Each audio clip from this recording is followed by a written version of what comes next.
My name is Kerenza Akina, and I am 24 years old. A few years ago, I woke up to find my hard-earned car missing from the driveway. My mother sat at our kitchen table, dabbing her dry eyes with a paper towel. She told me she had to sell my vehicle to a stranger to save our family home from foreclosure. I swallowed my pain and spent the next few days riding the city bus in the freezing rain. I had no idea she had actually gifted my car to my older sister until I saw her laughing in a coffee shop drive-thru behind the wheel of my exact vehicle wrapped in an obnoxious matte pink. I did not scream. I did not call them out. I walked straight to the police precinct and reported my vehicle stolen using the real VIN number. 3 nights later, my sister was pulled out of that car at gunpoint during a felony traffic stop. Before I tell you exactly how I dismantled their lies and sent them to jail, please take a moment to like and subscribe to Sophia Told Stories. But do it only if this story about setting unforgiving boundaries truly resonates with you. Drop a comment letting me know your age, where you are watching from right now, and what time it is there. I read every single one. Now let me take you back to that chilly Tuesday morning and the fake tears that started it all. The morning my life fractured did not start with a screaming match. It started with an empty patch of concrete. I worked as a marketing coordinator, and for 3 grueling years my existence revolved around picking up double shifts and skipping weekends. Those late nights paid for my 2018 Honda Civic. It was not a luxury ride, but to me it was pure autonomy. I stepped onto the front porch that morning, holding my travel mug, ready to head to the office. I froze. The driveway was bare. A few autumn leaves blew across the faint oil stain where my front left tire usually rested. Panic spiked in my chest. I spun around and pushed back through the front door, assuming it had been stolen in the night. I found my mother, Brenda, sitting at the kitchen table. The coffee maker sputtered on the counter, filling the room with the harsh smell of burnt roast. Brenda had a paper towel pressed firmly against her face. Her shoulders rose and fell in a rhythmic, practiced cadence. She cried out that she was so sorry. Her voice was muffled by the paper.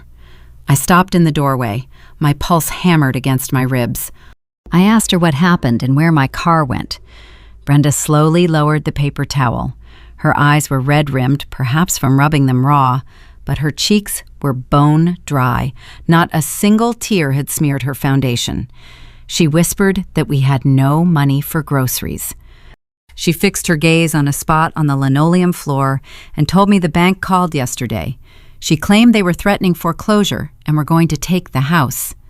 I stared at her. The jagged edges of my spare car keys bit into my palm. She continued her performance with her voice trembling as she finally looked up, playing the perfect portrait of maternal sacrifice. She told me she had no choice. She said she sold it to a cash buyer that morning to save our home. The words hung in the stale kitchen air. The physical title was locked in a fireproof box under my bed, but I had left the spare keys on the counter the night before. A heavy, familiar weight settled over my shoulders. It was the conditioned guilt I had worn like a second skin since childhood. If the house was in jeopardy, my possessions were collateral. That was the unspoken rule of our family. I was the designated financial shock absorber. It was my job to suffer quietly so everyone else could stay comfortable. I told her, okay. I turned away before she could see my heart breaking and said I would take the bus. I walked to the transit stop in the freezing rain, calculating how many weekend retail shifts I would need to pick up just to cover my own bus fare and help with her overdue utility bills. I genuinely pitied her. I believed we were on the brink of losing the roof over our heads. I was shrinking myself to fit her narrative of poverty. I had no idea that the supposed cash buyer was someone I knew well. I had no idea a bright neon pink betrayal was waiting for me just 48 hours later. Before I reveal the betrayal that changed everything, let me ask you a question. Have you ever been the backup plan in your own family? Drop a comment below if you have ever been expected to sacrifice your happiness for a sibling. To understand Brenda and her audacity, you need to understand my older sister, Haley. At 27 years old, Haley reigned as the undisputed golden child of our household. She possessed our mother's dramatic flair and a talent for playing the victim whenever reality demanded accountability. Haley never held a traditional job with a boss or a time clock. Instead, she cycled through a string of failed boutique businesses that my mother constantly subsidized. First, it was a high-end organic soap company that lasted exactly 3 months. Then came a luxury pet accessory line that produced 0 actual sales. Each time a venture collapsed, Brenda swooped in with her checkbook to soften the landing and protect Haley from the real world. The conflict in our house was always silent but suffocating. Haley's comfort was the priority, while my boundaries were viewed as selfish obstacles. I learned this lesson the hard way during my freshman year of community college.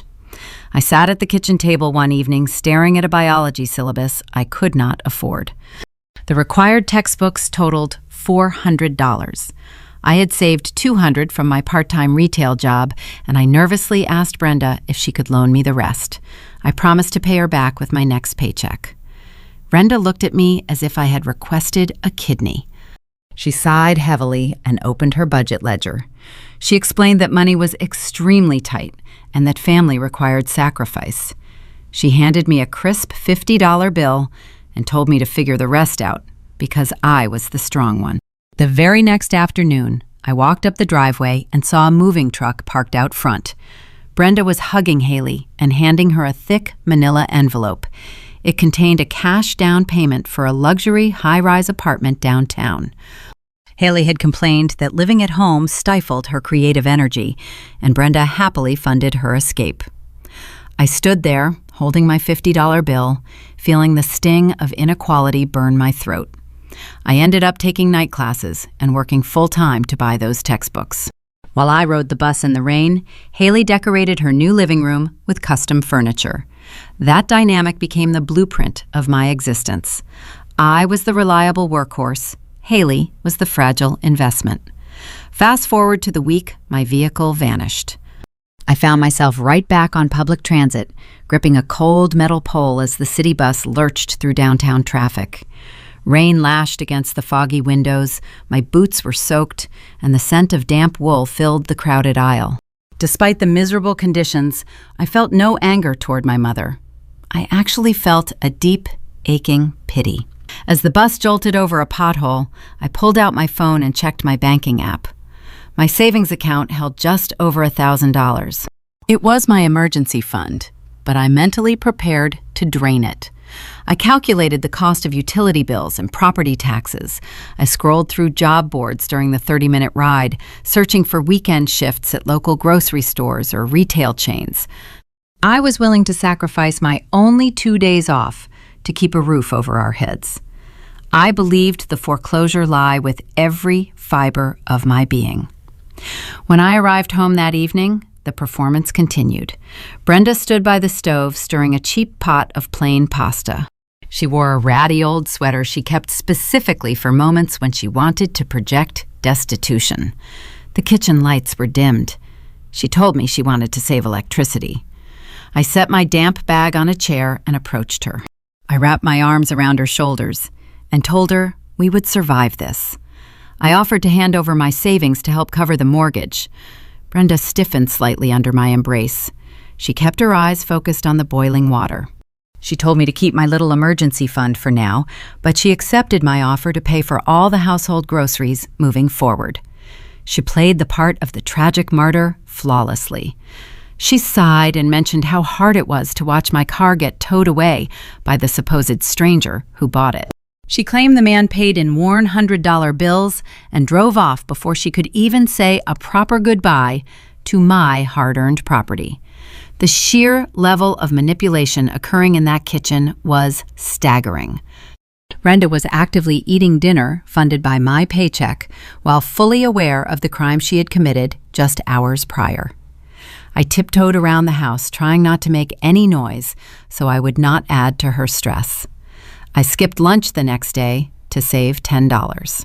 I drank break room tap water instead of buying coffee. I was shrinking myself to fit their narrative of poverty. Let us talk about the exact nature of Haley's luxury apartment. It was not just a place to live, it was a status symbol. She hosted lavish dinner parties and posted endless photos online holding crystal wine glasses. I would sit in my childhood bedroom scrolling through her social media feeds while eating generic brand cereal. My mother would often comment on those photos, praising Haley for her exquisite taste. If I ever brought up the financial disparity, Brenda would accuse me of keeping score. She would say family does not count pennies, but family certainly counted my pennies. The marketing coordinator position I held was a lifeline. I fought tooth and nail for that job. I started as an unpaid intern, fetching coffee and organizing digital files, until they finally offered me a salaried role. I bought the Honda Civic the week after my probation period ended. That vehicle represented every late night I stayed in the office proofreading campaigns. It represented every weekend I skipped socializing to build my portfolio. Brenda knew exactly what that car meant to me. She knew it was the physical manifestation of my independence. Taking that away from me was not just a financial transaction. It was an emotional kneecapping. By removing my transportation, she forced me back into a state of dependency. I had to ask her for rides to the grocery store. I had to align my schedule with the unreliable city transit system. She regained a measure of control over my daily movements. The conflict was not just about money. It was about power. On Wednesday evening, the tension in the house escalated subtly. I came home from a grueling 10-hour shift, exhausted and damp from the rain. I noticed a shopping bag from an expensive boutique resting on the hallway table. It contained a silk scarf. I confronted Brenda about it.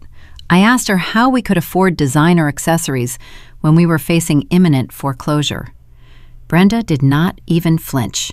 She smoothly claimed Haley had dropped it off as a gift to cheer her up. She spun a tale about how Haley was also struggling, but wanted to bring a tiny bit of joy into our dark times. She looked at me with those dry, practiced eyes and asked why I always had to find the negative in every situation. She flipped the script so quickly that I found myself apologizing for questioning the silk scarf. I retreated to my room feeling like a monster for doubting my own mother. That was the genius of her manipulation. She constantly kept me off balance. Every time I tried to establish a boundary or ask a logical question, she redirected the conversation to my supposed lack of empathy. I spent Wednesday night tossing and turning in bed. I crunched numbers in my head. I worried about Haley struggling. I worried about Brenda losing her mind from stress. I carried the entire emotional weight of a crisis that did not even exist. Thursday morning mirrored Wednesday. The alarm clock buzzed at dawn. I threw on my layers, bracing for the freezing walk to the transit stop. I checked the driveway out of habit. The empty space felt like a fresh wound. I marched down the sidewalk, pulling my scarf tight against the biting wind. The bus ride was long and arduous. I sat next to a window, watching the city wake up. My marketing firm was located in a busy commercial district. The morning passed in a blur of client calls and strategy meetings. I threw myself into the work. Productivity was my only coping mechanism. My supervisor, Sarah, noticed my haggard appearance. She asked if I was sleeping well. I pasted on a fake smile and blamed it on a new project deadline. I protected my family secrets out of ingrained loyalty. I refused to let anyone see the cracks in my foundation. When the lunch hour arrived, Sarah handed me a stack of promotional flyers. She told me to take my time and grab something to eat while I was out. I thanked her and headed for the elevator.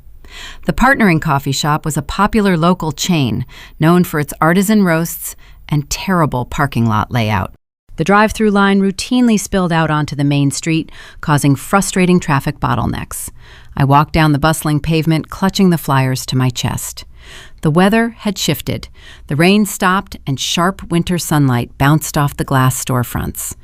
I navigated around groups of office workers and college students. My stomach growled, but I ignored it. I was saving my lunch money to buy extra groceries for Brenda that evening. I approached the coffee shop intersection.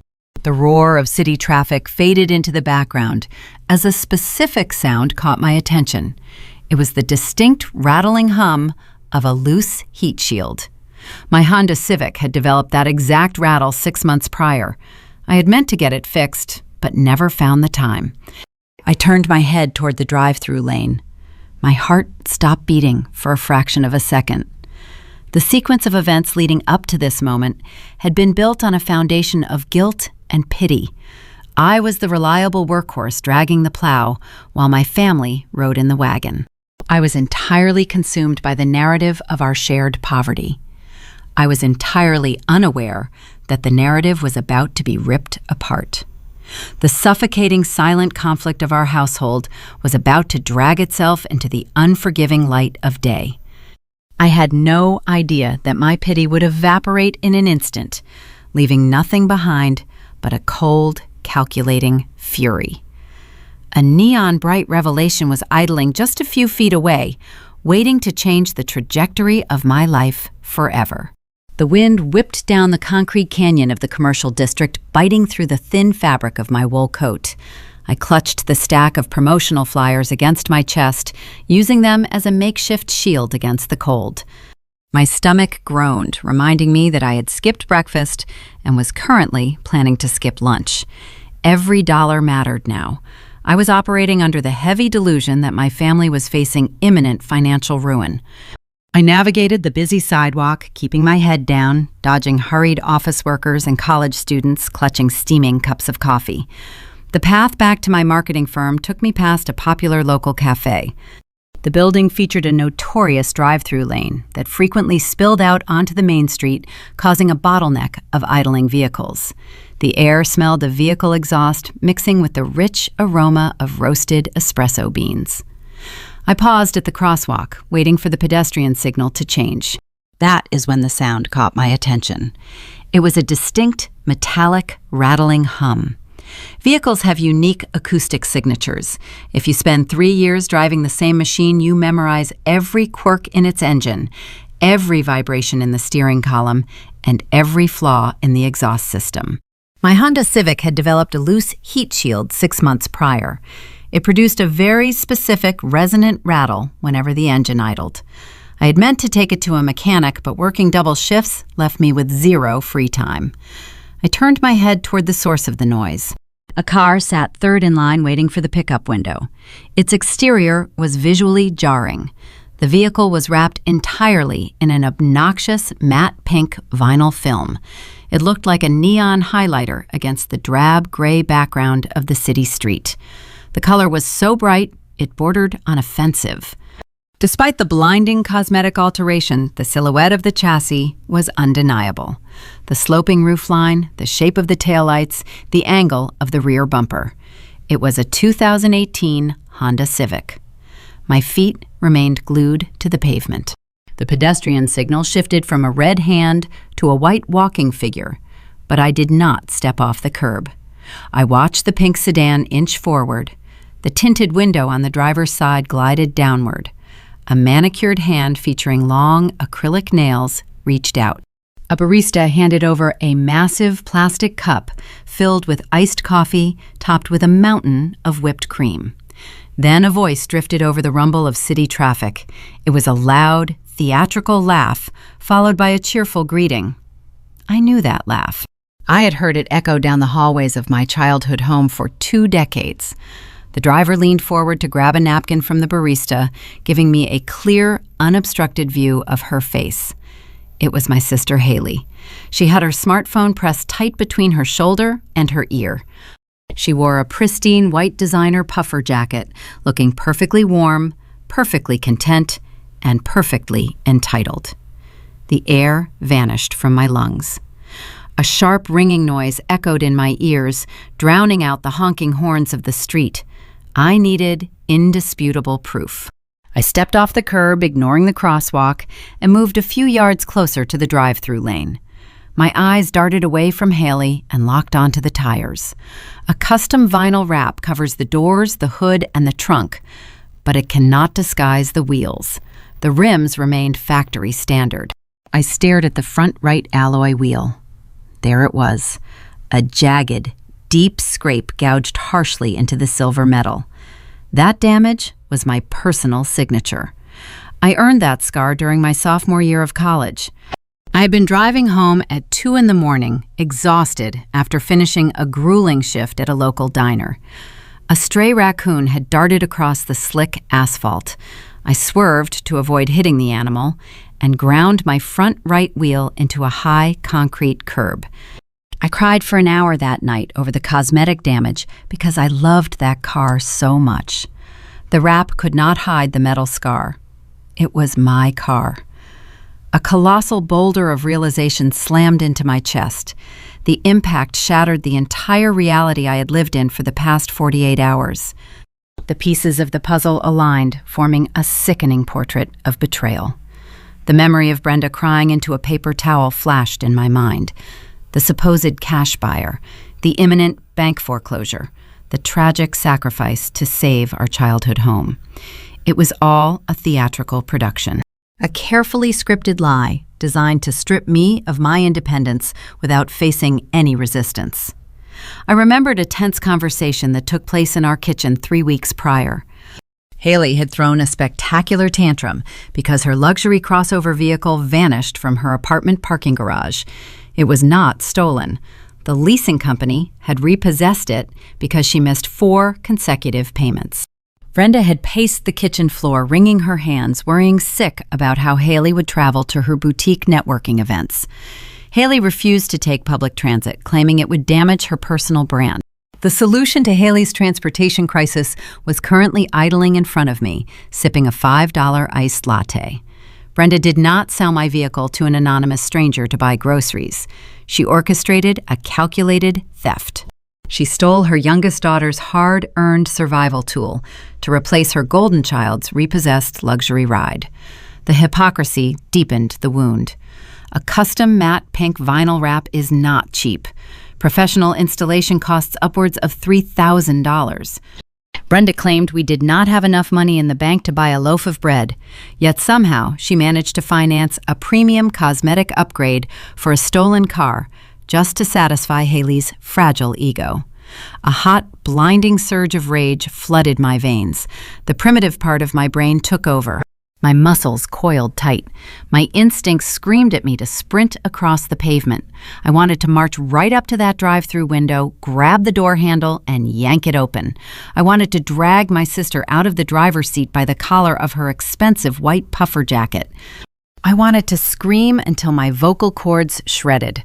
I wanted to humiliate her in front of the barista, demand my keys, and drive my car right over her fresh acrylic nails. I took one aggressive step forward. Then I stopped. 24 years of psychological conditioning acted as an invisible leash, snapping me backward. I knew exactly how an emotional confrontation would play out. If I caused a public scene, Haley would instantly flip the narrative. She would lock the doors, roll up the window, and pull out her smartphone. She would record me screaming on the sidewalk. She would upload the footage to her social media accounts, painting me as an unhinged, jealous younger sister having a public mental breakdown. She would play the terrified victim flawlessly. When I brought the issue to Brenda, my mother would use the video as undeniable proof that I was unstable. Brenda would gaslight me into oblivion. She would tell me I was acting crazy. She would claim she merely borrowed the car and intended to pay me back eventually. She would twist the reality until I was the one apologizing for being dramatic. I had spent my entire life being trained to believe my valid anger was actually a symptom of insanity. Raging only ever made me look like the villain in their carefully constructed story. I let out a slow, trembling breath. The hot, blinding rage evaporated. In its place, a terrifying, icy calm settled over my mind. The emotional devastation hardened, transforming into a rigid, tactical clarity. I watched Haley pull forward, exiting the drive-thru lane and merging into the city traffic. She remained completely oblivious to my presence on the sidewalk. Haley was sitting in the physical manifestation of my blood, sweat, and tears. She felt untouchable. Brenda and Haley believed they had executed the perfect crime because their entire plan relied on one crucial element: my silent submission. They counted on my lifelong habit of absorbing the blow, keeping the peace, and taking the bus without asking any dangerous questions. They expected me to play the role of the tragic martyr forever. I took a step backward, melting into the dense crowd of passing pedestrians. I turned around and began walking back toward my office building. My posture straightened. The shivering stopped. I did not pull out my phone to text my mother. I did not call my sister to curse her out. Confrontation is a messy, loud tactic reserved for amateurs. It gives the enemy valuable time to prepare their lies, align their stories, and destroy evidence. I needed a flawless, silent counterattack. I formulated the blueprint of their destruction with every step I took back toward the marketing firm. Brenda thought she stripped me of my power by stealing the physical keys and the paper title from my bedroom. She operated on outdated logic. She forgot that we live in a modern digital age. A physical key is useless if the legal foundation of the vehicle turns into a trap. I pushed through the revolving glass doors of my office building. A cool, calculating smile touched the corners of my mouth. They wanted to play a game of grand theft. I decided it was time to let them experience the real-world consequences of their entitlement. That evening, I walked through the front door of our house and stepped onto the battlefield. I had spent the entire bus ride home constructing an impenetrable mask. The icy fury I felt on the sidewalk earlier that afternoon was now buried deep beneath a carefully crafted exterior of dutiful concern. I knew that surviving this household required Oscar-worthy acting. If Brenda saw even a fraction of the rage burning behind my eyes, she would instantly pivot into defensive mode. She would destroy evidence. She would fabricate a new narrative. I could not afford a single misstep. I found my mother in the living room, sitting on the worn floral sofa. She had a blanket draped over her lap and a cup of herbal tea resting on the coaster beside her. She looked the picture of exhausted maternal sacrifice. I hung my damp coat on the rack and walked over to her, putting on a soft, sympathetic smile. I sat in the armchair opposite her and leaned forward, resting my elbows on my knees. I asked her how the grocery budget was looking for the rest of the month. I kept my voice gentle and laced with feigned worry. I asked if the funds from the anonymous cash buyer had been enough to satisfy the bank and keep the foreclosure at bay. Brenda let out a long, tragic sigh. She closed her eyes and rubbed her temples as if the mere mention of our finances triggered a severe migraine. She shook her head slowly and claimed the car money barely covered their immediate debts. She spun a fictitious tale about hidden bank fees and predatory interest rates. She told me she spent the entire afternoon negotiating with aggressive loan officers just to keep a roof over my head. She looked at me with those dry, calculating eyes and thanked me for being so understanding about the loss of my vehicle.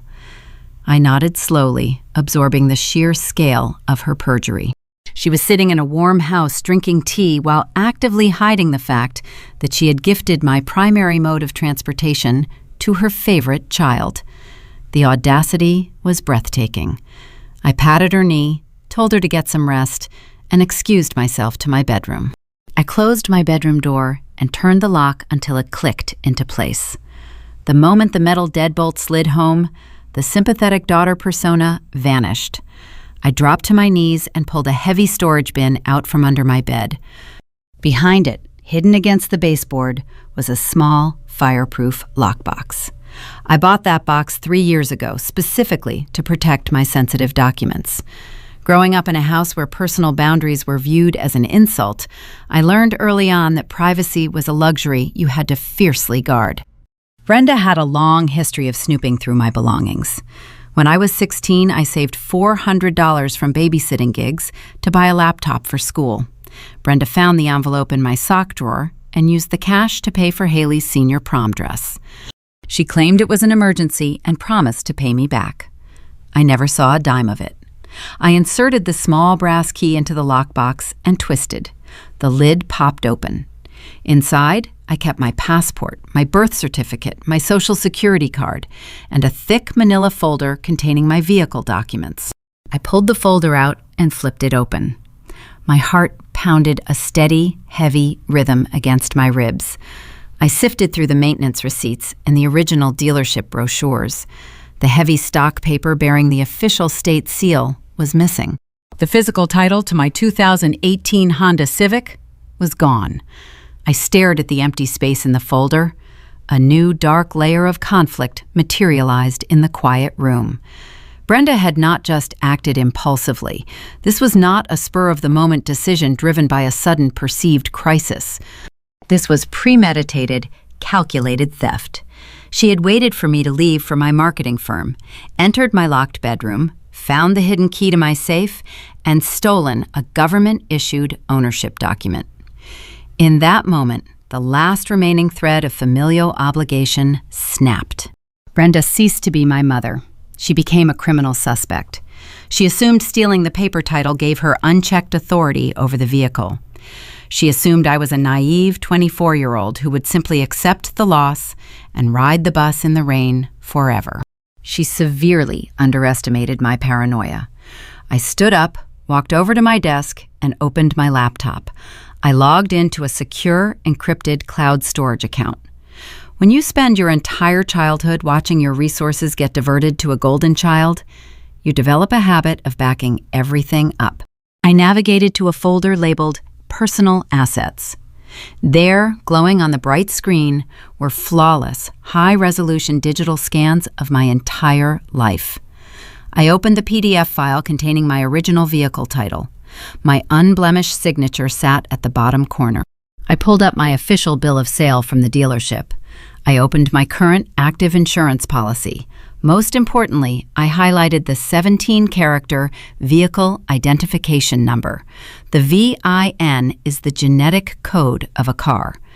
You can wrap a sedan in neon vinyl. You can change the license plates. You can scrape the alloy wheels. But you can never alter the VIN stamped into the dashboard. I connected my laptop to my small desktop printer. The machine whirred to life, spitting out crisp, warm copies of my indisputable ownership. I stacked the papers neatly into a fresh plastic folder. I did not text Haley to demand an explanation. I did not march into the living room and scream at Brenda for violating my safe. I went to sleep with a cold, clear purpose. The next morning, I woke up before dawn. I dressed in professional business attire, ensuring I looked credible, composed, and serious. I bypassed my usual transit route to the marketing firm. I walked 3 blocks in the opposite direction, heading straight for the downtown police precinct. The station was an imposing concrete building flanked by parked patrol cruisers. I pushed through the heavy glass doors and stepped into the sterile, brightly lit lobby. The air smelled of floor wax and stale coffee. I approached the front desk where a uniformed sergeant sat behind a thick pane of bulletproof glass, typing methodically on a keyboard. He looked up and asked how he could help me. I slid my plastic folder through the narrow slot at the bottom of the glass. I kept my voice incredibly smooth, keeping my emotions entirely detached from the situation. I looked the officer directly in the eye and stated that I needed to report a stolen vehicle. The sergeant pulled the folder through and opened it. His initial bureaucratic indifference shifted into sharp professional focus as he scanned the pristine documentation. He noted the original bill of sale, the active insurance policy, and the high-resolution scan of the title. He asked for the details of the theft. I provided the exact make, model, and year. I gave him the license plate number and the 17-character VIN. Then I delivered the critical piece of intelligence that would seal my sister's fate. I informed the sergeant that the thief had likely applied a temporary cosmetic alteration to evade law enforcement detection. I described the obnoxious, matte pink vinyl wrap in vivid detail. The sergeant nodded, his fingers flying across his keyboard. He asked if I knew who took the vehicle. I paused. If I named my mother or my sister, the police might classify the situation as a civil domestic dispute and refuse to intervene. I needed this handled as a felony crime. I looked back at the officer and stated that I had left my spare keys on my kitchen counter and woke up to find the vehicle missing from my driveway. I told him I had no idea who was currently driving it. That statement was technically true regarding the initial taking of the keys. The sergeant stamped my paperwork and handed me a copy of the official incident report. He informed me that the Honda Civic had been officially entered into the National Crime Information Center database. The NCIC is the central nervous system of American law enforcement. Every patrol officer, every highway trooper, and every automated license plate reader in the country now recognize that specific VIN as stolen property. I thanked the officer, turned on my heel, and walked out of the precinct into the crisp morning air. The trap was officially set. The jaws were pulled wide open, waiting for the prey to step inside. Haley treated that stolen car like a shiny new toy. She used it to commute to her failed boutique appointments. She used it to drive to her expensive coffee shops. She used it to maintain her glamorous social media presence. It was only a matter of time before her vanity drove her directly into the path of a patrol cruiser. I headed to my office, sitting at my desk with a strange, serene patience. The ticking clock had started. I knew my sister well. Friday night was approaching, and Haley never missed an opportunity to show off her supposed wealth at the downtown nightclubs. I just had to wait for the weekend to arrive and watch the golden child drive her bright pink chariot straight into a concrete wall of justice. The tension simmered through the remainder of the work week. For 3 agonizing days, I navigated the hallways of my childhood home like a ghost haunting my own life. Brenda continued her theatrical performance of a destitute mother on the brink of financial ruin. She lowered the household thermostat to a freezing temperature, claiming we could no longer afford the heating bill. She served generic canned soup for dinner, sighing heavily with every meager spoonful. She wore her ratty sweater and avoided making eye contact with me, playing the role of the suffering matriarch to perfection. I ate my watery soup in silence. I took the bus to my marketing job, shivering at the damp transit stop. Every time my phone buzzed in my pocket, my heart skipped a beat. I knew a legal guillotine hung suspended by a single digital thread over my sister. I just had to wait for her vanity to sever that thread. To understand why the trap was guaranteed to work, you must understand Haley and her weekend rituals. My sister treated Friday nights like a sacred red carpet event. She spent hours curating the perfect outfit to maintain her illusion of wealth on social media. She frequented the high-end nightclub district downtown, where expensive valet parking and exclusive VIP lines were the standard. Her previous luxury crossover had been a vital prop in her online performance. Now she had my Honda Civic wrapped in a matte pink film, acting as her new shiny accessory. There was zero chance she would stay home on a Friday evening. Her fragile ego demanded an audience, and her fresh pink chariot demanded to be seen. Friday night arrived, draped in a dense, freezing fog. I went to bed early, locking my bedroom door and leaving my phone volume on high. I did not witness the immediate events that unfolded at 11:30 that evening. I learned the precise tactical details weeks later through discovery documents and police body camera footage. The scene played out exactly as I had anticipated in my mind. Haley left her luxury high-rise apartment wearing a tight silver sequined dress and stiletto heels. She climbed into my stolen vehicle and headed straight for the bustling neon-lit streets of the entertainment district. She drove the pink Honda through the busy downtown corridor, feeling untouchable. She approached a 4-way intersection notorious for heavy pedestrian traffic. A marked police patrol cruiser sat idling in a dark alleyway just past the crosswalk.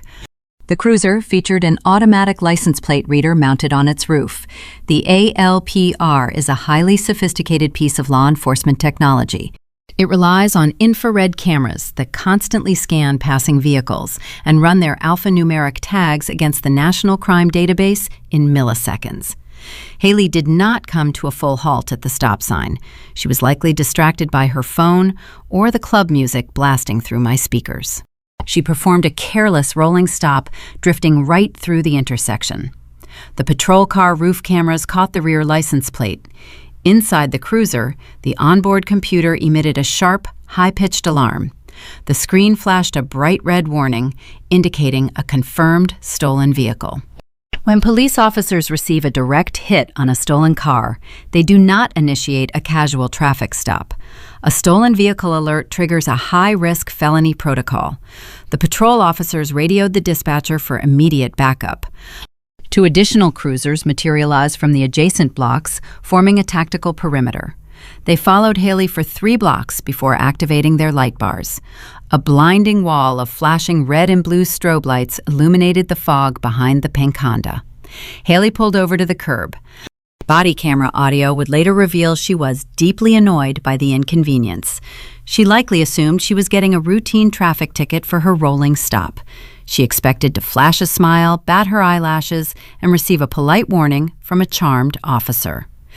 The reality of the criminal justice system shattered her entitlement in a matter of seconds. The officers did not approach her window.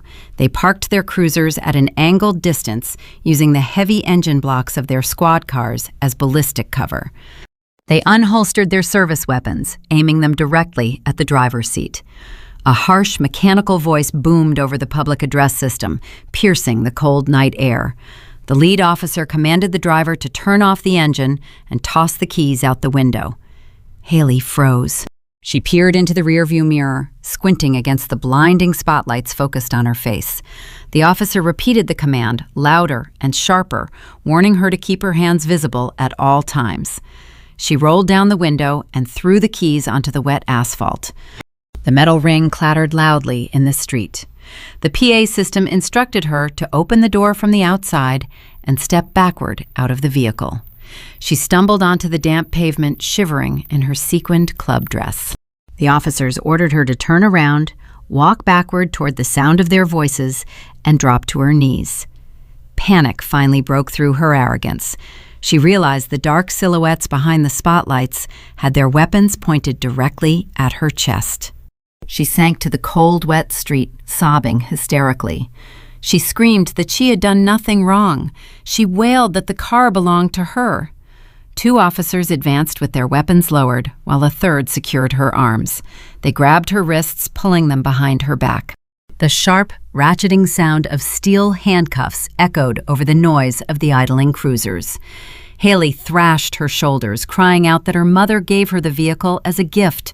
She shrieked that there was a huge misunderstanding and demanded they call Brenda immediately. The arresting officer ignored her demands. He informed her she was being detained on suspicion of grand theft auto and read her Miranda rights right there on the sidewalk. While she wept in the dirty gutter, another officer approached the matte pink Honda with a heavy tactical flashlight. He leaned over the hood and shined the bright beam onto the lower corner of the windshield. He read the 17-character vehicle identification number stamped into the metal dashboard plate. He keyed his shoulder radio and relayed the sequence to the dispatcher. A few seconds later, the dispatcher confirmed the VIN matched the stolen vehicle report filed by Kerenza 3 days prior. The cosmetic pink wrap meant nothing against the permanent legal identity of the car. The trap had snapped shut with flawless precision. Haley was hauled to her feet and shoved into the back of a plastic-lined patrol cruiser. Her silver dress rode up her thighs, and her expensive makeup ran down her face in dark, ugly streaks. The officers ignored her continued shrieks about our mother and the supposed gift. A heavy-duty tow truck arrived 20 minutes later, hoisting the pink Honda onto a flatbed and hauling it away to a secure police impound lot. My sister rode in the back of the squad car to the downtown detention center. She was stripped of her designer jacket, fingerprinted, photographed, and locked in a concrete holding cell, surrounded by real criminals. The conflict had officially breached the walls of our toxic household. It was no longer a silent, suffocating family dispute involving passive-aggressive behavior and stolen resources. It had crossed the threshold into the brutal, unforgiving machinery of the American legal system. Brenda could not manipulate a judge or gaslight a police officer. The consequences were now real, rigid, and documented on government servers. As Haley sat in a holding cell, shivering under harsh fluorescent lights, the ripple effect of her arrest raced through the city toward my childhood home. I lay in my bed staring at the dark ceiling, listening to the faint sound of city traffic outside my window. I waited for the inevitable explosion. I knew the phone call from the county jail would ring any minute, and the carefully constructed lies my mother relied upon would burn to the ground. The digital clock on my nightstand glowed a sharp red, displaying 2:14 in the morning. The silence of the house was absolute, heavy and thick, with the unspoken tension that had been building all week. I lay awake, staring at the ceiling fan blades, barely breathing. I knew the exact moment the tactical strike landed, because the stillness shattered violently. Heavy, frantic pounding rattled my bedroom door. It was not a polite knock. It was the desperate hammering of a woman whose carefully constructed reality had just collided with a concrete wall. Before I could even swing my legs over the edge of the mattress, the doorknob twisted forcefully and the door crashed open, banging loudly against the wall stopper. Brenda burst into my room. The theatrical fake tears she had perfected over the past few days were entirely gone. In their place was raw, unfiltered panic. Her face was chalk white, drained of all color, and her eyes were wide with genuine terror. She wore a mismatched floral bathrobe, and her hair stuck up in wild tufts as if she had been tearing at it. She stood in the doorway, gasping for air, gripping the doorframe with white knuckles. She shrieked my name, her voice cracking an octave higher than normal. She told me Haley was in jail. She screamed that the police had arrested her golden child for driving my car. She ordered me to grab my phone, call the downtown precinct immediately, and tell the arresting officers that there was a massive misunderstanding. I did not flinch. I did not scramble out of bed to comfort her. I did not ask if Haley was safe. I slowly pushed the heavy quilt off my legs and sat up against the headboard. I smoothed the wrinkles from my pajama shirt, ensuring my posture was straight and unbothered. I looked at the hysterical woman trembling in my doorway, and I deployed the most powerful weapon in my arsenal: complete emotional detachment. I kept my voice utterly monotone, devoid of a single ounce of empathy or urgency. I tilted my head slightly and asked a very simple, logical question. I asked her why Haley would be arrested in my car. I reminded Brenda that she had looked me dead in the eye just 4 days ago and sworn she sold that vehicle to an anonymous stranger to buy groceries and save our house from foreclosure. The boulder of her own lie rolled backward down the mountain, crushing her instantly. I watched the exact moment her brain short-circuited. Brenda opened her mouth to scream another demand, but no sound emerged. She gaped like a fish pulled onto dry land. For 24 years, she had relied on her ability to manipulate reality, to bend the truth until it fit her preferred narrative. She was a master gaslighter who could twist any situation to make herself the victim and me the villain. But you cannot gaslight an official police report. You cannot manipulate a felony arrest record. Brenda stammered. She took a step into my room, raising her hands in a frantic, placating gesture as she desperately tried to spin a new web of deceit on the spot. She claimed she bought it back. She stuttered through a ridiculous, fabricated story, insisting she had contacted the mysterious cash buyer, begging him to return the vehicle because she felt so terrible about my sacrifice. She swore she repurchased the car specifically for Haley because her sister desperately needed reliable transportation for her boutique business meetings. She lunged toward the foot of my bed, her voice rising to a frantic pitch, demanding that I call the district attorney immediately and drop the grand theft charges. She wailed that a criminal record would ruin Haley's reputation and destroy her future earning potential. I sat perfectly still, absorbing the sheer magnitude of her delusion. She actually expected me to accept this absurd new lie, to sweep the entire crime under the rug, and to rescue the daughter who had happily driven my stolen property while I shivered at a bus stop in the freezing rain. I looked at the woman who had birthed me, the woman who had systematically prioritized her golden child's vanity over my basic survival. I replied with a voice as cold and sharp as cracked ice. I told her I could not drop charges on a vehicle that had been legally sold to a stranger. I informed her that the police had recovered stolen property from an unauthorized driver, and the matter was now entirely out of my hands. I told her the criminal justice system did not care about her fictional cash buyer. Brenda realized her manipulation tactics were failing. The panic in her eyes morphed into pure, unadulterated venom. The mask of the suffering matriarch melted away, revealing the vicious, entitled core beneath. She screamed that I was a vindictive, ungrateful monster.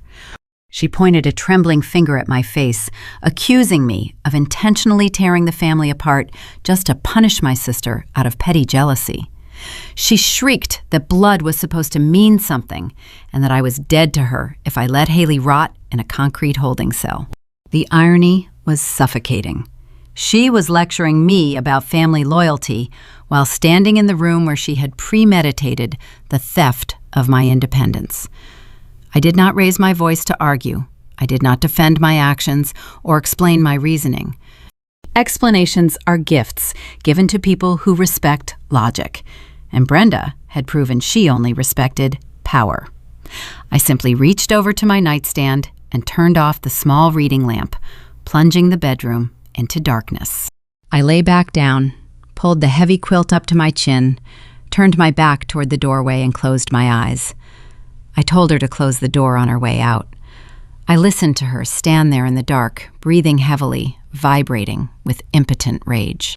She realized in that crushing silence that she had completely lost control over her designated scapegoat. I was no longer playing the game by her rules. I was no longer absorbing the blow.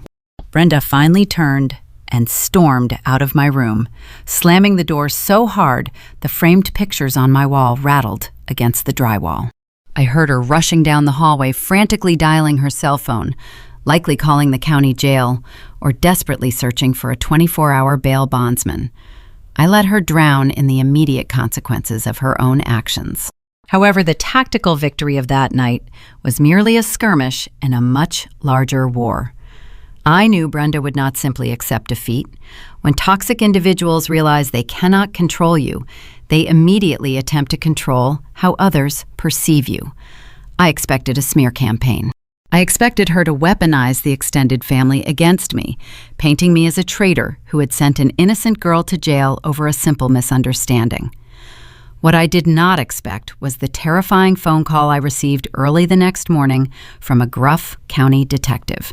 The conflict was about to mutate, shifting from a clear-cut case of grand theft auto into a deeply complex federal nightmare. I thought the stolen vehicle was the extent of their betrayal. I was blissfully unaware that Brenda and Haley had already planted a financial bomb in my name, and the timer had just reached 0. The morning sun breached the horizon, casting long gray shadows across the frost-covered lawn. I woke up to a house wrapped in a heavy, suffocating silence. The frantic energy from the 2 o'clock meltdown had vanished, leaving behind a cold, sterile atmosphere. I walked down the hallway and noticed my mother's bedroom door stood wide open. Her bed was unmade, and her closet light remained on. Brenda was gone. I assumed she had rushed downtown to navigate the labyrinth of the county bail system, or perhaps she was sitting in a cheap diner trying to strategize her next manipulation. I did not care. I brewed a cup of black coffee, dressed in my sharpest blazer, and headed to the marketing firm. I needed the familiar rhythm of my job to keep my mind grounded.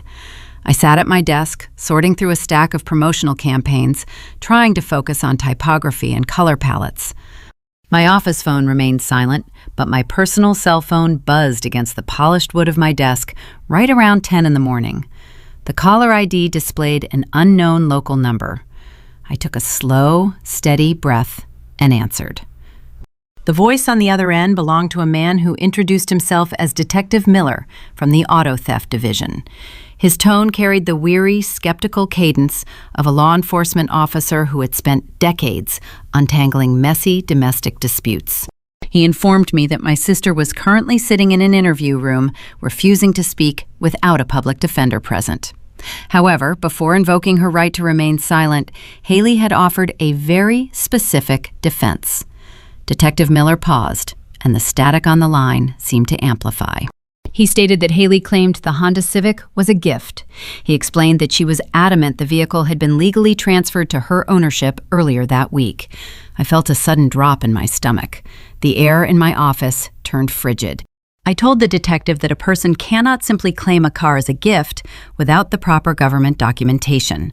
I reminded him that I was the registered owner. Detective Miller let out a slow exhale. He replied that Haley did not just make a verbal claim.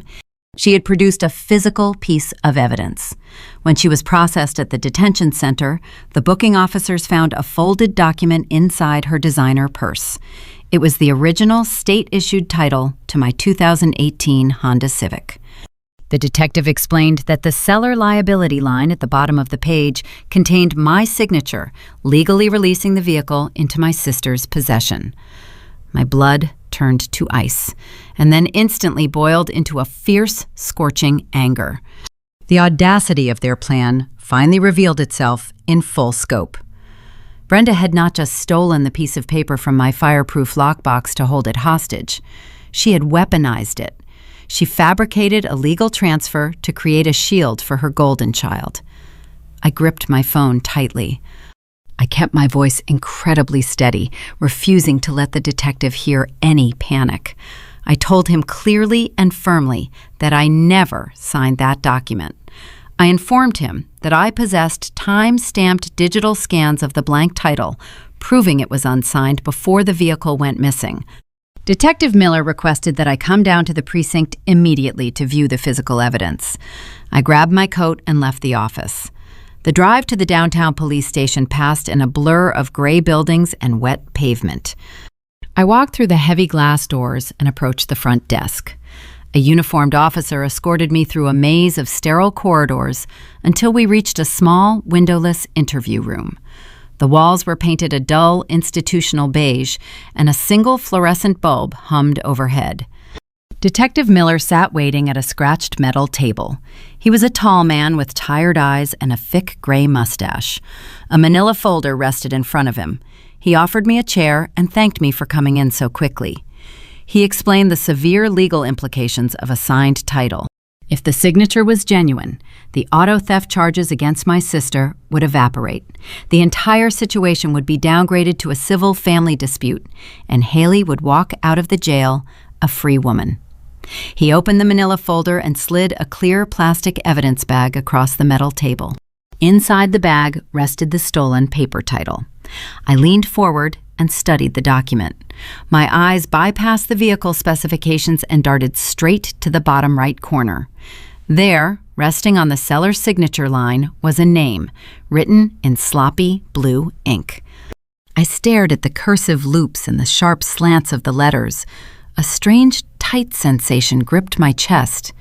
It was not fear. It was the feeling of a massive tactical advantage clicking into place. I almost let out a laugh right there in the interrogation room. Brenda had forged my signature. She had taken a pen and attempted to replicate my handwriting to secure Haley's freedom. But Brenda was arrogant, and her arrogance bred carelessness. It was a pathetic, fundamentally flawed forgery. She had misspelled my middle name. To understand the sheer magnitude of this error, you need a brief piece of family history. My full legal name is Kerenza Genevieve Aquina. The middle name belonged to my paternal grandmother, a woman Brenda actively despised because she hated my father's side of the family. Growing up, Brenda refused to use my middle name. She erased it from her memory out of spite. She never bothered to learn the correct arrangement of the vowels. She always swapped the I and the E whenever she was forced to write it on school registration forms. It was a subtle, lifelong display of maternal neglect. I looked closely at the blue ink trapped inside the plastic evidence bag. The signature read, Kerenza Genevieve Aquina. The handwriting did not belong to me. The sharp slanted A and the aggressive loop of the G were identical to the way my mother wrote out grocery lists and birthday cards. She had committed a federal crime and signed her own psychological footprint right into the evidence. I sat back in the cold metal chair. This was layer 3 of the escalating conflict. The situation had mutated far beyond a simple case of grand theft auto. Falsifying a government document to facilitate the transfer of stolen property elevates the crime into terrifying legal territory. It was felony forgery and fraud. When Brenda put that pen to paper, she stopped being just a toxic mother covering for a spoiled daughter. She became an active co-conspirator in a coordinated criminal enterprise. I reached into my pocket and pulled out my smartphone. I opened my encrypted cloud drive and placed the screen on the table facing Detective Miller. I showed him the high-resolution scan of the blank title featuring no blue ink and no signatures. Then I opened my digital wallet and displayed my state-issued driver license. I pointed to the correct spelling of Geneviève printed clearly across the plastic card. I looked the detective directly in the eyes. I pointed to the plastic evidence bag and told him the signature was a forgery. I explained that my mother had broken into my locked safe, stolen the blank document, and falsified my name to protect my sister. I pointed out the spelling error, proving the author of the signature did not even know how to spell my legal name. Detective Miller leaned over the table, scrutinizing the driver license and the forged document. The weary skepticism vanished from his face, replaced by sharp, predatory focus. The dynamic in the room shifted instantly. Law enforcement officers deal with lying suspects every single day, but they harbor a special kind of resentment for individuals who attempt to defraud the government using falsified state documents. He picked up a notepad and a pen. He asked me if I was fully aware of the consequences of my next statement. He warned me that accusing a family member of forgery would trigger a separate, intensive investigation. I did not hesitate. The days of protecting my mother from her own destructive behavior were over. She had tried to steal my independence, and when that failed, she tried to steal my identity. I looked at the detective and spoke the magic words. I told him I wanted to press full charges against anyone involved in the creation and presentation of that forged document. Detective Miller nodded slowly, writing down my official statement. He informed me that he would be requesting a warrant to bring Brenda in for questioning regarding felony fraud. The trap had not just caught the golden child, it had snapped shut around the matriarch as well. I stood up, shook the detective's hand, and walked out of the precinct. The cold air hit my face as I stepped back onto the city sidewalk. I felt a profound sense of clarity. I had just initiated the legal destruction of my own family. I knew the retaliation would be swift and ruthless. Toxic individuals do not surrender when backed into a corner by the law. They rally their enablers. They burn the surrounding forest to escape the fire. As I walked toward the transit stop, my cell phone began to vibrate in my pocket.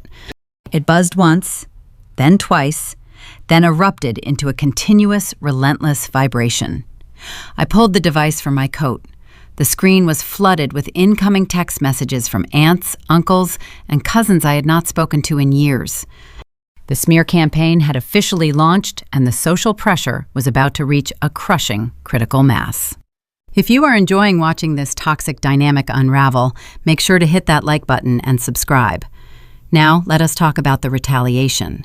The moment Detective Miller hung up the phone, the invisible clock of family diplomacy ran out.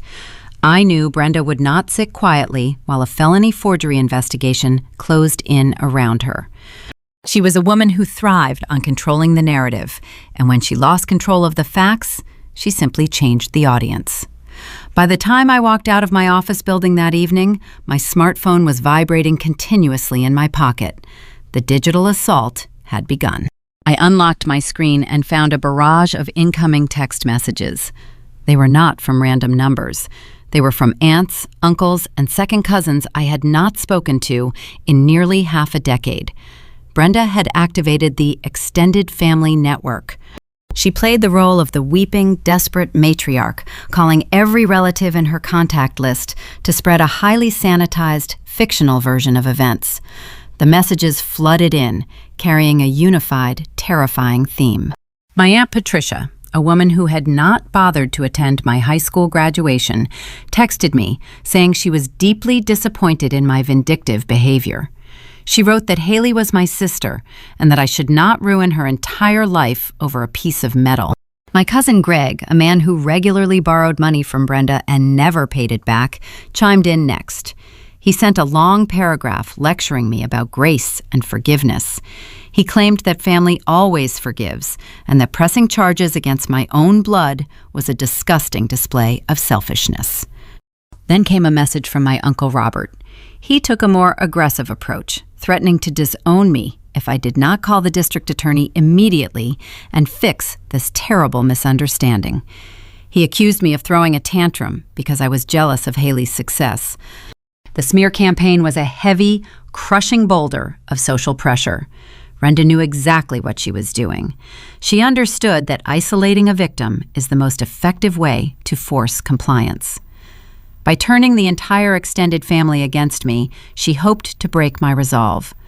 She wanted me to feel so alienated, so fundamentally wrong, that I would crack under the weight of their collective shame. I stood on the sidewalk reading the texts, one by one. I felt a familiar, cold knot tighten in my stomach. The conditioned response of my childhood urged me to apologize, to beg for their approval, and to sacrifice my own justice just to restore the peace.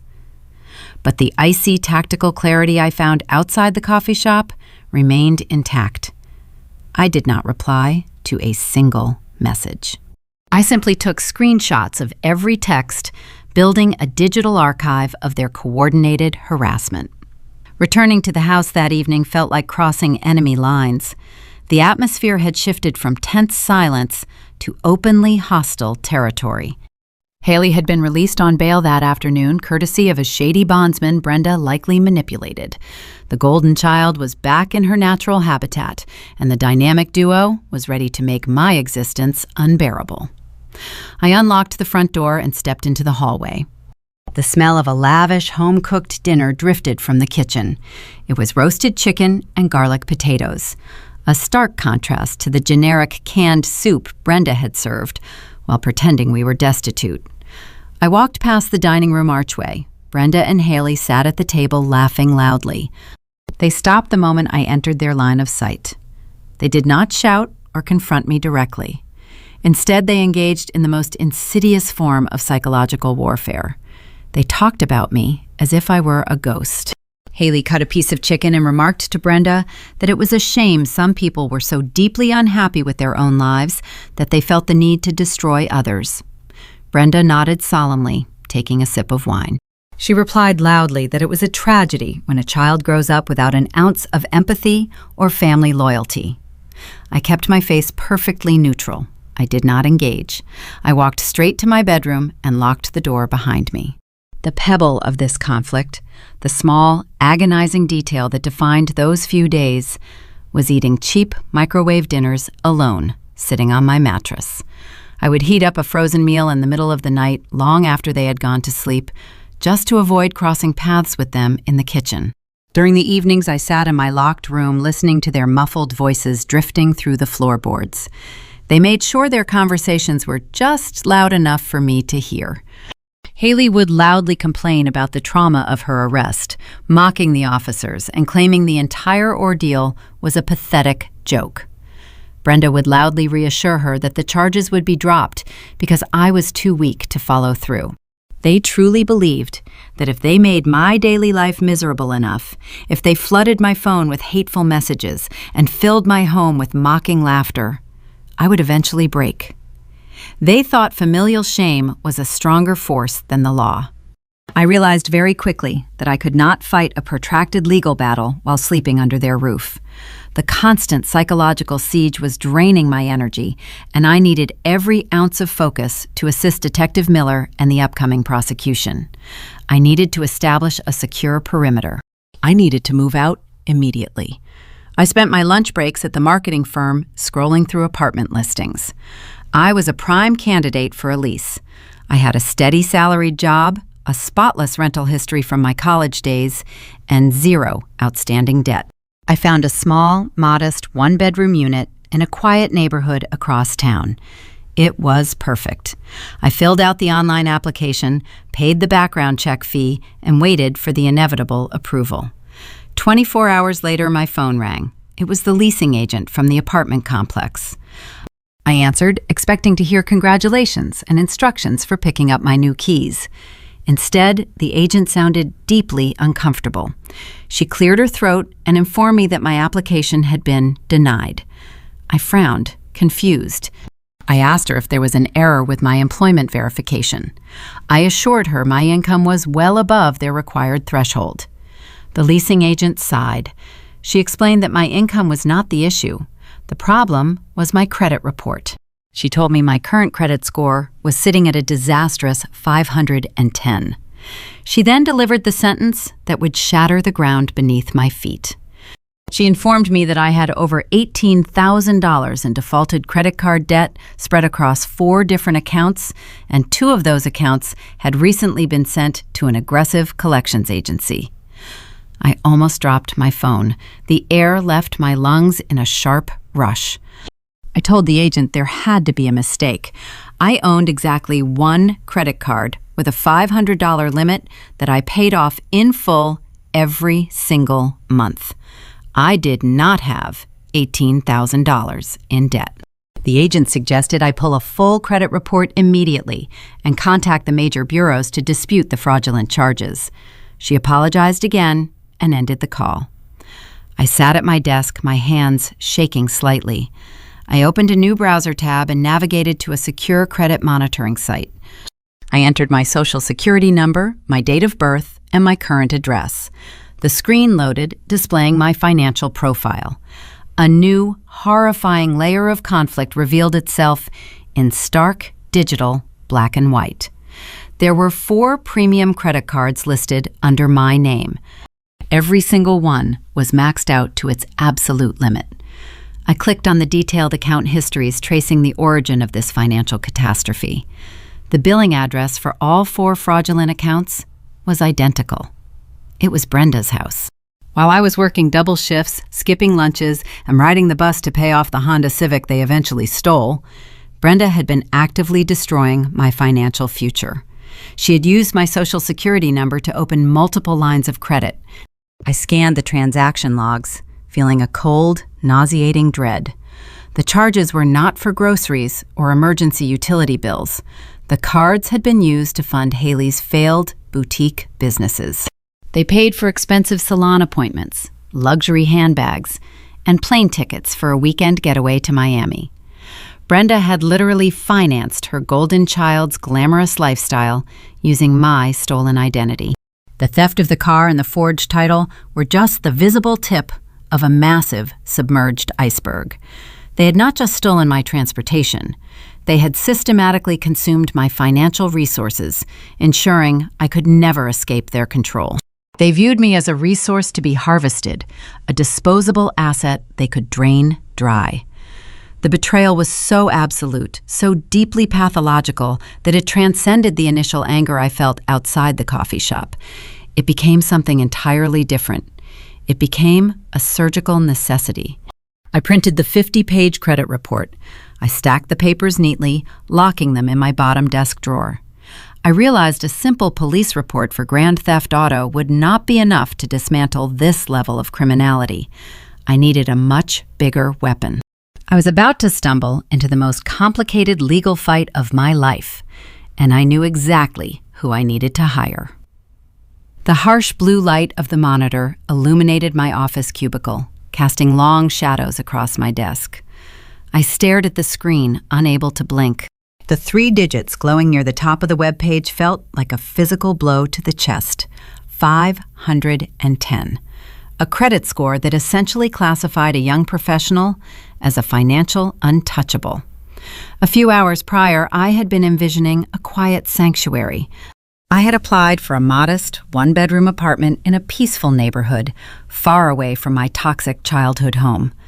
I possessed a steady salaried marketing position, a flawless rental history from my college dorm days, and a deep conviction that I owed 0 money to anyone.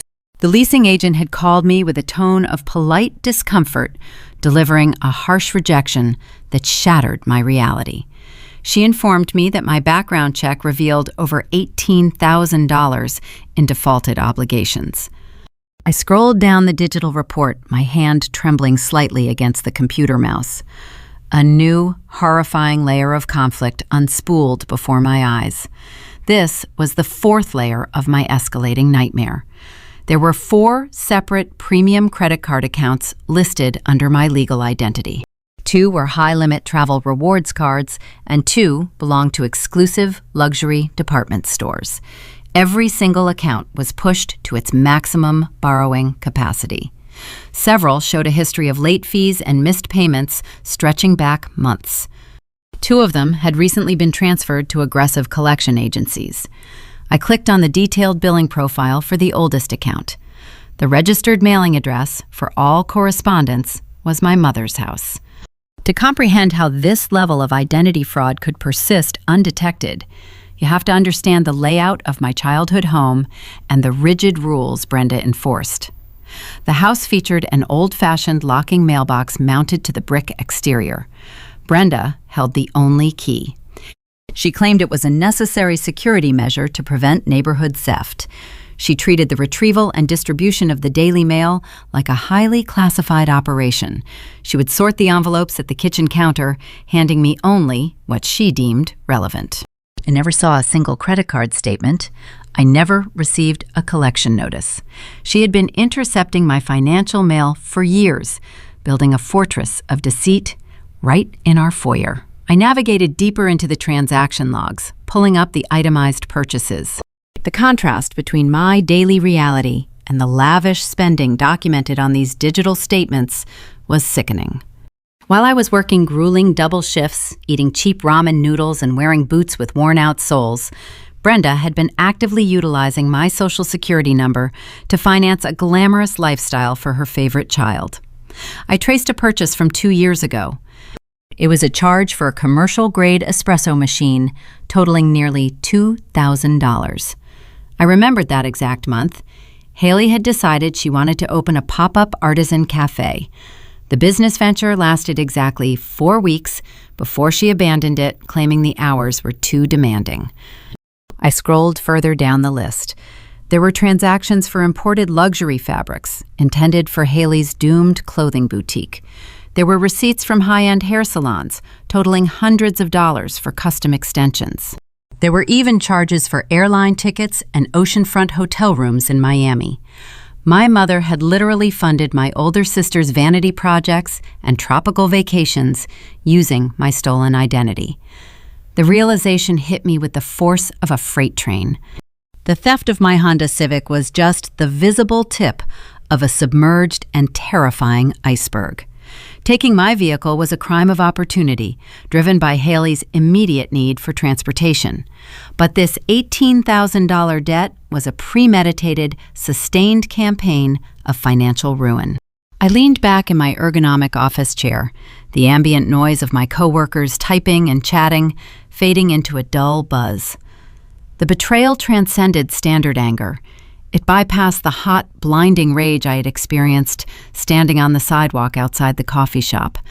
This revelation induced a cold, surgical clarity. Brenda did not just want my compliance. She viewed me as a resource to be entirely consumed. The psychological motive behind her actions crystallized in my mind. This was not merely about greed. It was about structural confinement. Toxic parents who rely on a designated scapegoat fear nothing more than that scapegoat gaining independence. If I secured my own apartment, built my own savings, and moved away, Brenda would lose her emotional punching bag and her reliable financial safety net.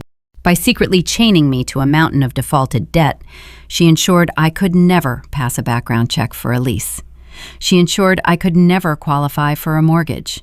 She guaranteed that I would remain trapped in my childhood bedroom, forced to hand over my paychecks to keep the household afloat. Stripping me of my car was just her closing the final physical escape route. She had built a cage out of my own identity. I pressed the print command on my keyboard. The heavy-duty office printer hummed to life, spitting out page after page of transaction logs, billing addresses, and fraudulent account histories. The warm stack of paper felt heavy in my hands. It was the documented proof of my enslavement. I retrieved a thick manila envelope from the supply closet, slid the documents inside, and sealed the flap. I placed the envelope into the bottom drawer of my desk and turned the metal key, locking the evidence away. A simple police report regarding a stolen sedan would not be enough to dismantle a criminal operation of this magnitude. The detective handling the auto theft was dealing with a localized municipal crime. Identity theft, encompassing tens of thousands of dollars and multiple financial institutions, required a different caliber of warfare. I needed a specialist. I needed someone ruthless who understood the intricate mechanics of civil litigation and federal fraud. I needed to assemble a legal arsenal capable of leveling my mother's entire reality. I pulled out my phone and began searching for top-tier attorneys in the city, specializing in identity theft and financial fraud. I found a firm located in the financial district with a reputation for aggressive, relentless representation. I filled out their online consultation form, requesting an urgent meeting. The most agonizing part of that afternoon was not the discovery of the debt itself. It was the knowledge that the workday was ending and I had to return to the war zone. I had to walk back through the front door of that brick house, hang my coat on the rack, and look my abusers in the eye. I rode the transit bus home through the darkening city streets, my mind calculating every potential variable. I knew Brenda and Haley were currently celebrating Haley's release on bail. They were likely sitting in the dining room, sharing a bottle of wine, mocking my supposed weakness. They believed the worst of their legal troubles were over.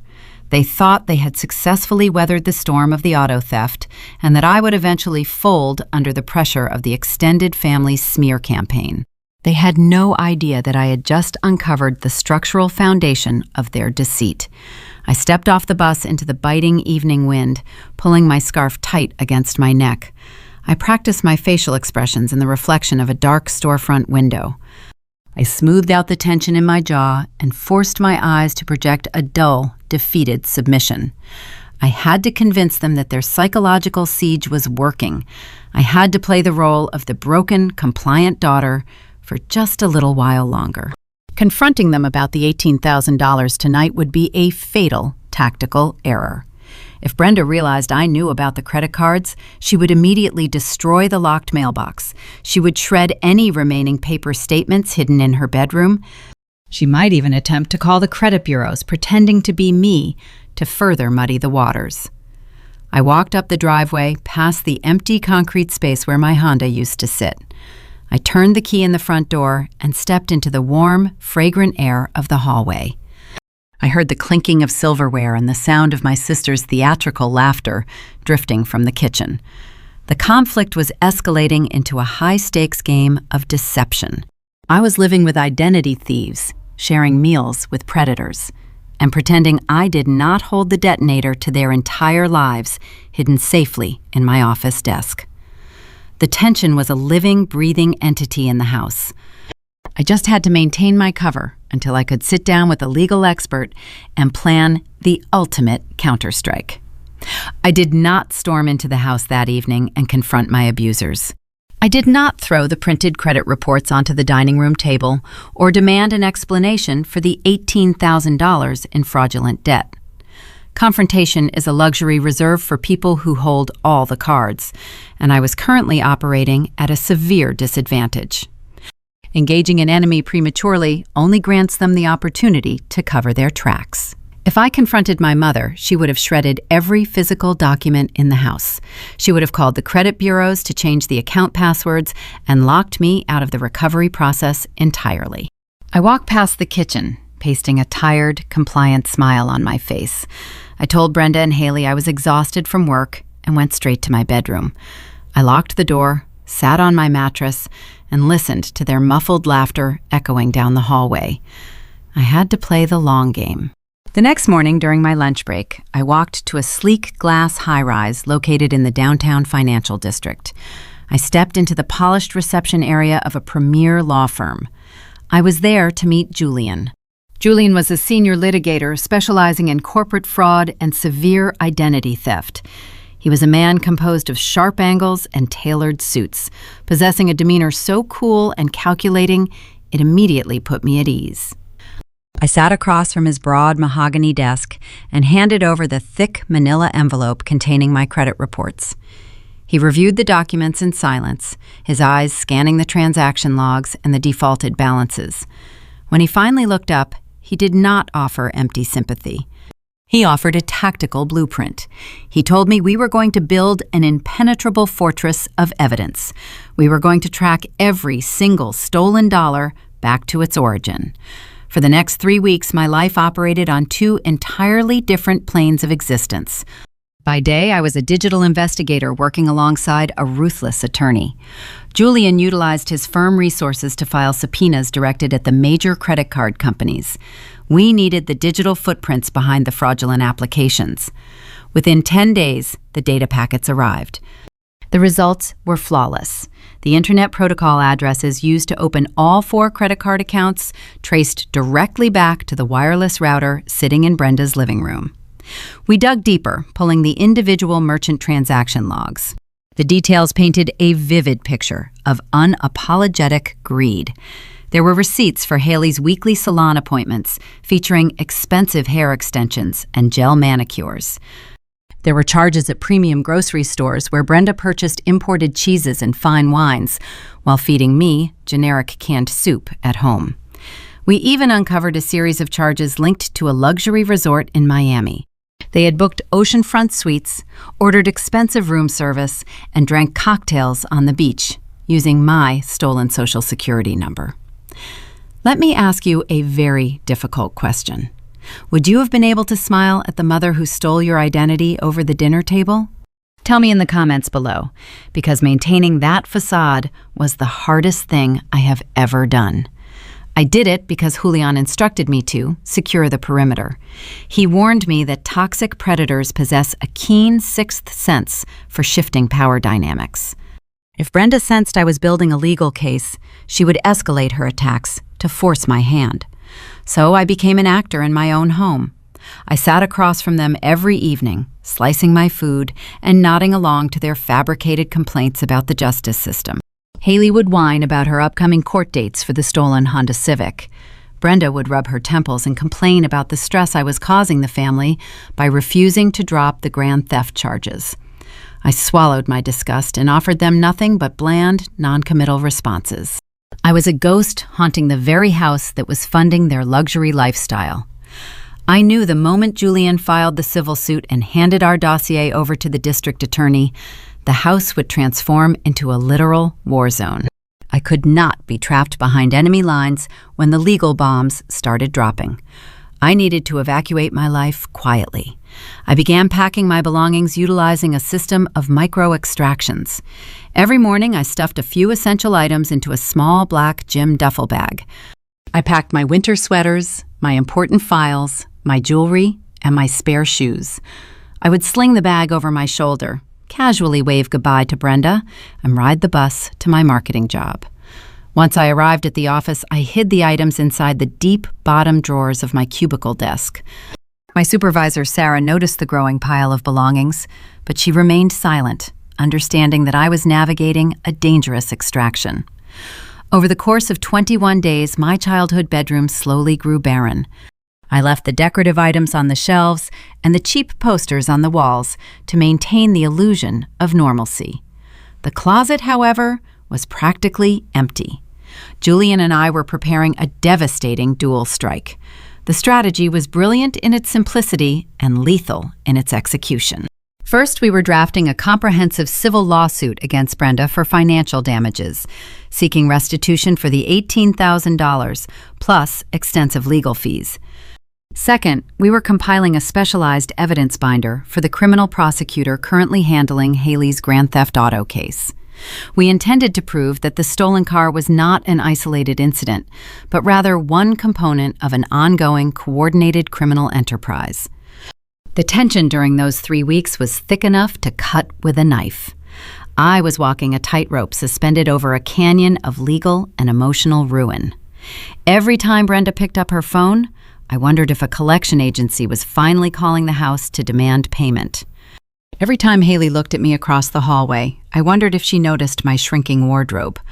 I was holding my breath, waiting for the perfect moment to pull the pin on the grenade Julian and I had constructed. Toxic individuals do not tolerate prolonged silence well. My refusal to drop the car charges and my quiet, detached behavior began to agitate my mother. She interpreted my lack of emotional reaction as defiance. She decided she needed to turn up the heat to break my resolve before Haley's preliminary hearing arrived. She wanted to terrify me into submission using the one thing she thought she still controlled, my need for shelter. I returned home on a Tuesday evening carrying my empty duffel bag, ready to pack another load of sweaters. I walked down the hallway expecting the usual subtle mockery from the dining room. Instead, I found something entirely different waiting for me. Brenda had decided to force my hand, and her chosen method of intimidation would set the stage for our final explosive confrontation. The sky hung low and gray over the city as I navigated the evening commute. The transit bus rumbled along the damp asphalt, carrying me toward the brick house I no longer considered a home. I stared out the rain-streaked window, mentally preparing for another night of psychological warfare. I had spent 3 weeks operating as a ghost, packing my life into tiny daily increments and storing my belongings in my office cubicle. I was exhausted, but the end of my covert operation was rapidly approaching. I just needed to maintain my compliant facade for a little while longer. I stepped off the bus and walked up the familiar driveway. The empty concrete pad where my Honda Civic used to sit served as a daily reminder of the stakes. I unlocked the front door and entered the foyer. The house felt unnaturally still. The usual sounds of clinking silverware or television chatter were missing. It was the kind of silence a predator manufactures right before initiating a strike. I walked down the narrow corridor toward my bedroom. A stark white rectangle broke the visual monotony of the dark wood door. A single sheet of printer paper hung at eye level, secured by a thick strip of clear packing tape. I stopped 3 feet away. My pulse maintained a steady, even rhythm. I had spent the last 21 days preparing for a tactical escalation, and the enemy was finally making her move. A floorboard creaked behind me. I turned my head slightly. Brenda leaned against the archway leading to the kitchen. She wore a tailored blouse, and her posture projected immense artificial authority. Her arms were crossed tight over her chest, and a deeply satisfied smirk rested on her face. She looked like a woman who believed she had just delivered a fatal checkmate. She did not wait for me to ask questions. Her voice echoed down the hallway, dripping with condescension. She stated that since I wanted to involve the criminal justice system with my sister, the family dynamic had officially changed. She told me she was no longer treating me like a daughter. I was now a tenant. She gestured toward the document on my door. It was a formal 30-day notice to quit the premises. She took a step closer, narrowing her eyes. The smirk hardened into a cold, calculated threat. She delivered her final ultimatum. She told me I had until Friday morning to call the district attorney and drop the grand theft auto charges against Haley. If I refused, she promised to file a civil lawsuit against me, seeking 3 years of unpaid back rent. She claimed she would drag my name through the local courts, garnish my marketing firm wages, and ensure I left her house with a ruined reputation and 0 financial prospects. This was the 5th layer of our overlapping conflict: legal intimidation mixed with textbook extortion. Brenda thought the threat of sudden homelessness and a bogus financial judgment would terrify me into dropping the felony case. She operated under the assumption that I still valued my standing in society and feared a wrecked credit score. The supreme irony almost made me smile. She had no idea she had already detonated my financial standing by racking up $18,000 in fraudulent credit card debt. You cannot threaten to burn down a house that is already reduced to ash. Furthermore, she had no idea Julian existed. She thought I was navigating this legal battlefield alone, armed only with a stubborn grudge. She did not realize I had a senior litigator specializing in corporate fraud on retainer, reviewing every single communication she initiated. This eviction notice was not a weapon against me. It was a gift.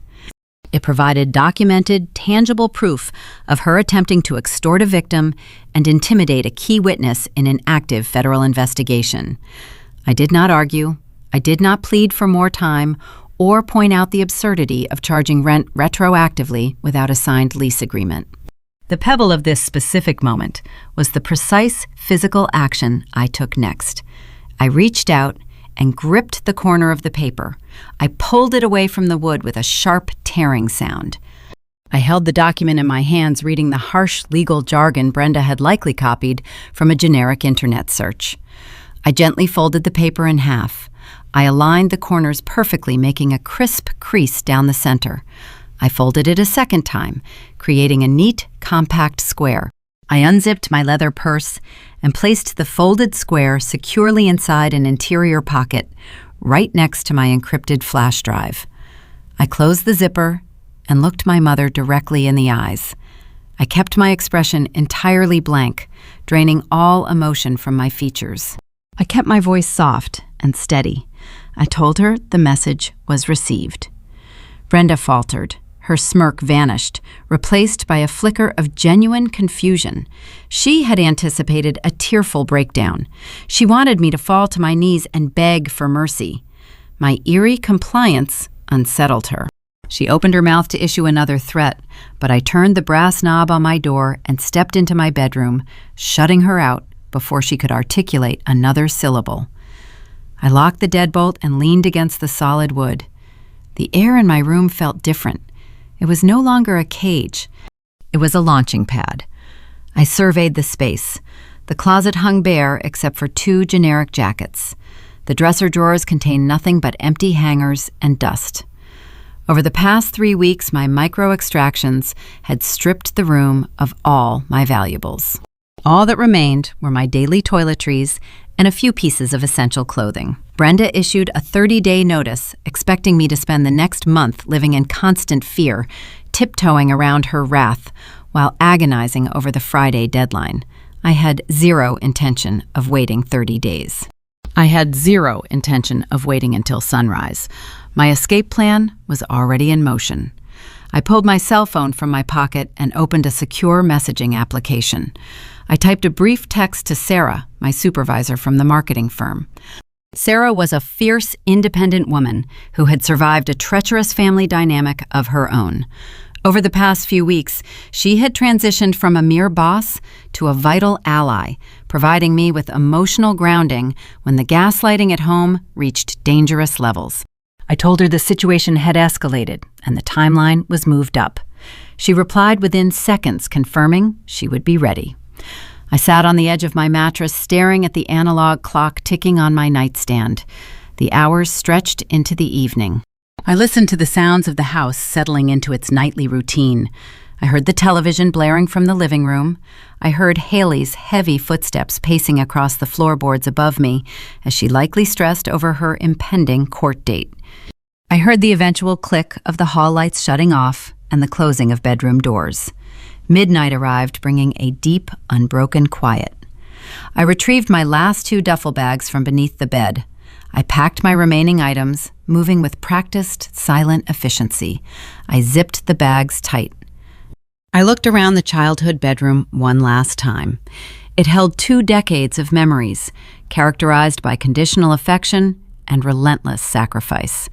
I felt no nostalgic tug. I felt only the electric anticipation of imminent freedom. The trap Brenda thought she had sprung was actually the very catalyst I needed to initiate my final departure. She believed she held ultimate authority over my physical shelter. I was about to teach her that the only power she possessed was the power I had previously allowed her to keep. I grabbed the handles of my bags, preparing to vanish into the dark city night and leave my abusers waking up to a reality they could never control. The battlefield was shifting, and my newfound allies were waiting on the other side. The digital clock on my nightstand shifted to 3 in the morning. I sat in the dark, fully dressed, with my final 2 duffel bags resting at my feet. The house around me was profoundly still. It was a heavy, oppressive quiet that I had spent 24 years learning to navigate.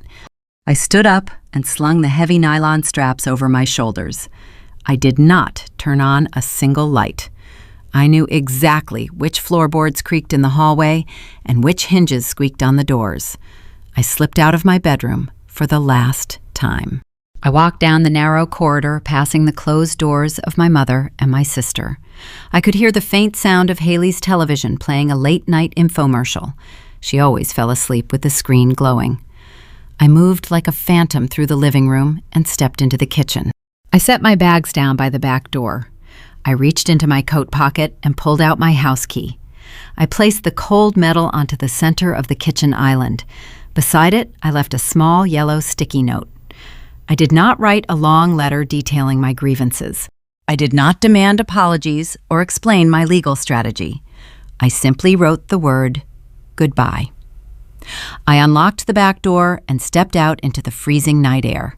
The cold wind bit at my cheeks, but it felt incredibly refreshing. I walked down the dark alleyway behind our property, pulling my heavy bags over the uneven pavement. At the end of the street, a black SUV sat idling with its headlights turned off. The passenger door swung open as I approached. My supervisor, Sarah, sat behind the steering wheel. She was a fierce woman in her late 40s who had climbed the corporate ladder with ruthless efficiency. I had learned a lot about marketing from her, but I had learned even more about survival. Sarah grew up in a household strikingly similar to mine. She understood the insidious nature of financial abuse and emotional manipulation because she had fought her own way out of it 2 decades ago.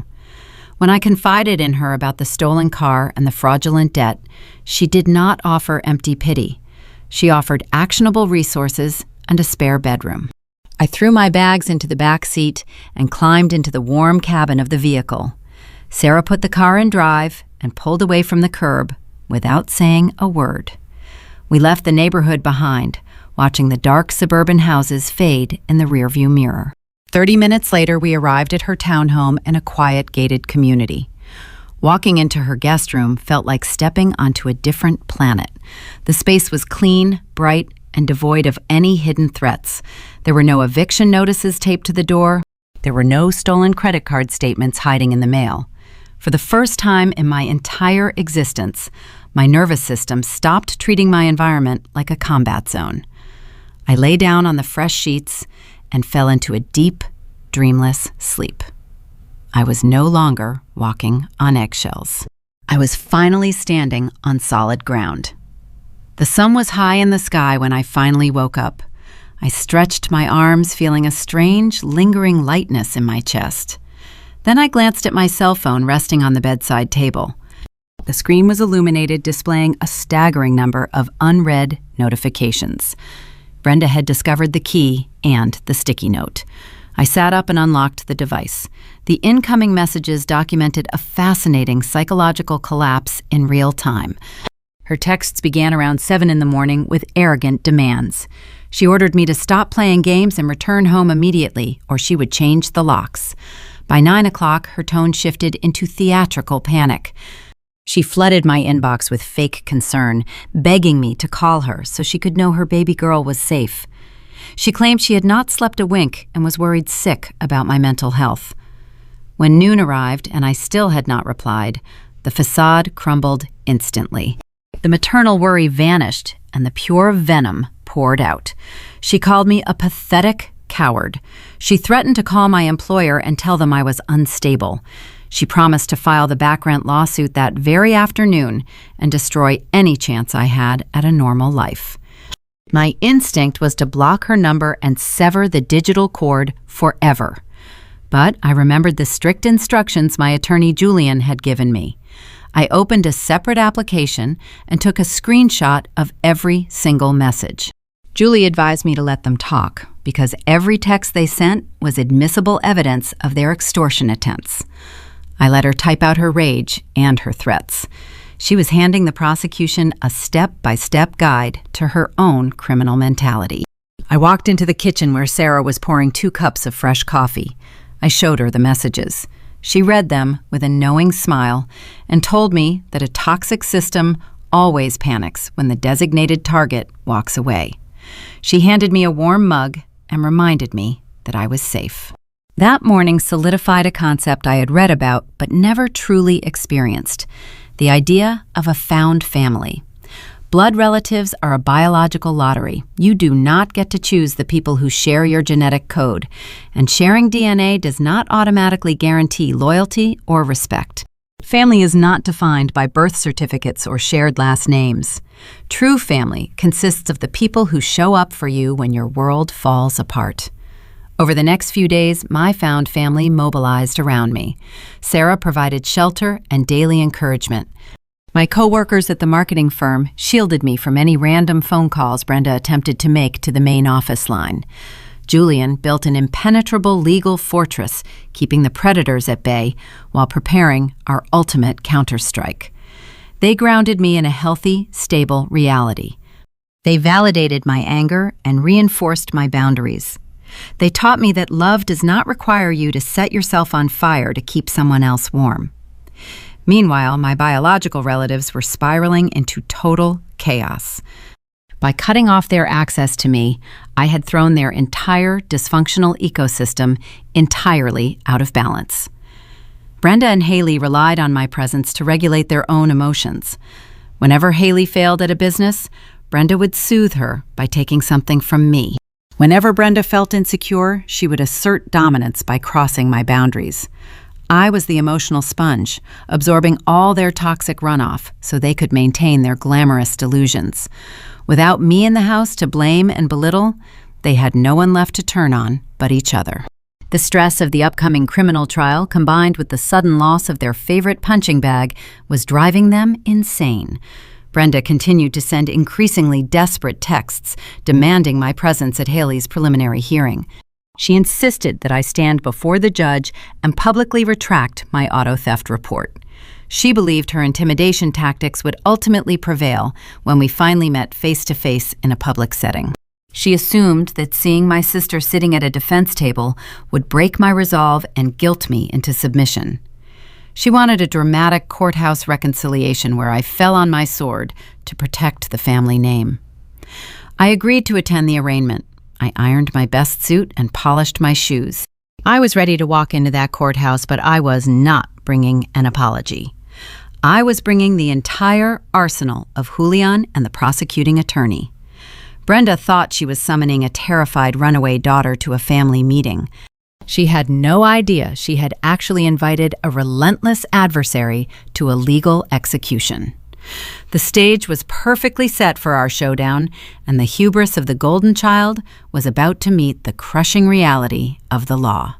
The municipal courthouse stood in the center of the downtown district, serving as an imposing structure composed of cold gray stone and heavy mahogany doors. It was a building explicitly designed to strip away personal illusions and enforce absolute reality. For my entire life, my mother had operated her own private justice system inside our brick suburban house. She acted as the judge, the jury, and the executioner, dictating reality based purely on her emotional whims. Today, we were playing by an entirely different set of rules. Today, the truth required documented evidence rather than loud shouting. I walked through the metal detectors flanking the main entrance, accompanied by my chosen reinforcements.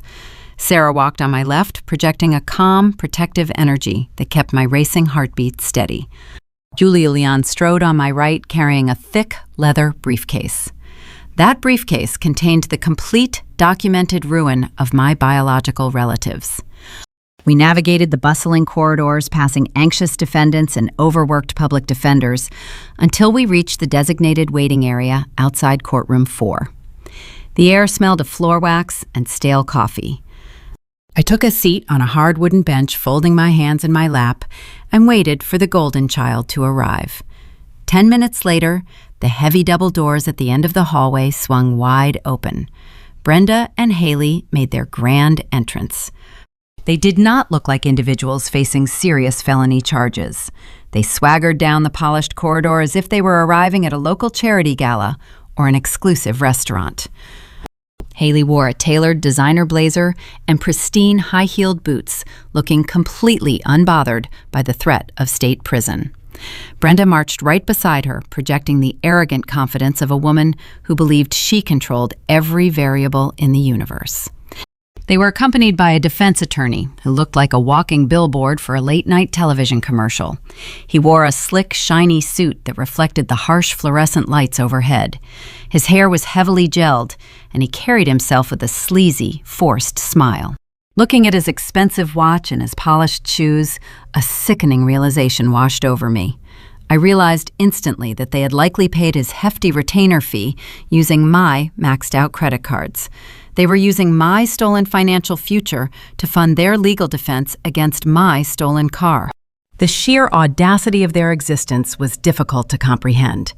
Haley spotted me sitting on the wooden bench across the hall. She let out an audible scoff, rolling her eyes toward the ceiling in a dramatic display of annoyance. She whispered something to her slick lawyer and crossed her arms, leaning against the wall. She looked at me the same way she looked at the barista who took too long making her iced latte. To my sister, I was just an annoying obstacle delaying her weekend plans. Brenda, however, did not stay back with the legal counsel. The moment she locked eyes with me, her artificial composure slipped, revealing the desperate, controlling monster underneath. She broke away from her attorney and marched directly across the crowded hallway. She stopped just inches from my face, completely ignoring the armed bailiffs standing a few yards away. Her voice dripped with familiar, toxic venom. She told me I was embarrassing myself in front of all these important people. She hissed that I needed to walk into that courtroom immediately, speak to the prosecuting attorney, and tell him I made a terrible mistake. She demanded that I drop the grand theft charges before her daughter suffered any more inconvenience. She leaned closer, lowering her tone into a harsh, menacing whisper. She threatened that if I did not comply right now, the civil lawsuit for 3 years of back rent would be filed at the clerk's office before noon. It was truly staggering to witness her delusion up close. Standing in the middle of a criminal justice facility, surrounded by law enforcement officers, she was still actively trying to gaslight and extort me. She genuinely believed her maternal authority superseded the state penal code. She thought her empty threats of a bogus eviction lawsuit held more weight than a felony indictment. Before I could even formulate a response to her absurd demands, Julian smoothly stepped between us. He inserted himself like a physical shield, blocking her line of sight and severing her psychological grip on me. He looked down at my mother with an expression of pure clinical detachment. He did not raise his voice or display an ounce of anger. He utilized the terrifying, polite tone of a corporate litigator preparing to destroy a hostile witness. He addressed her formally, referring to her as Mrs. Aquina. He stated clearly that any further communication directed at his client would be officially documented and submitted to the presiding judge. He warned her that her current statements were being interpreted as witness tampering and would be added to the pending extortion charges we were currently preparing. He politely instructed her to step back and return to her own legal counsel. Brenda looked at Julian as if he were an annoying insect buzzing around her head. She scoffed, waving her hand dismissively at the senior litigator. She turned on her heel and strutted back to her golden child, completely underestimating the lethal arsenal we had brought to this fight. She assumed Julian was just a cheap public defender I had scrounged up at the last minute. She had no idea he was a ruthless corporate fraud specialist, holding the digital receipts to her entire secret life. She thought she was playing a simple game of family checkers while Julian was setting up a grandmaster chess checkmate.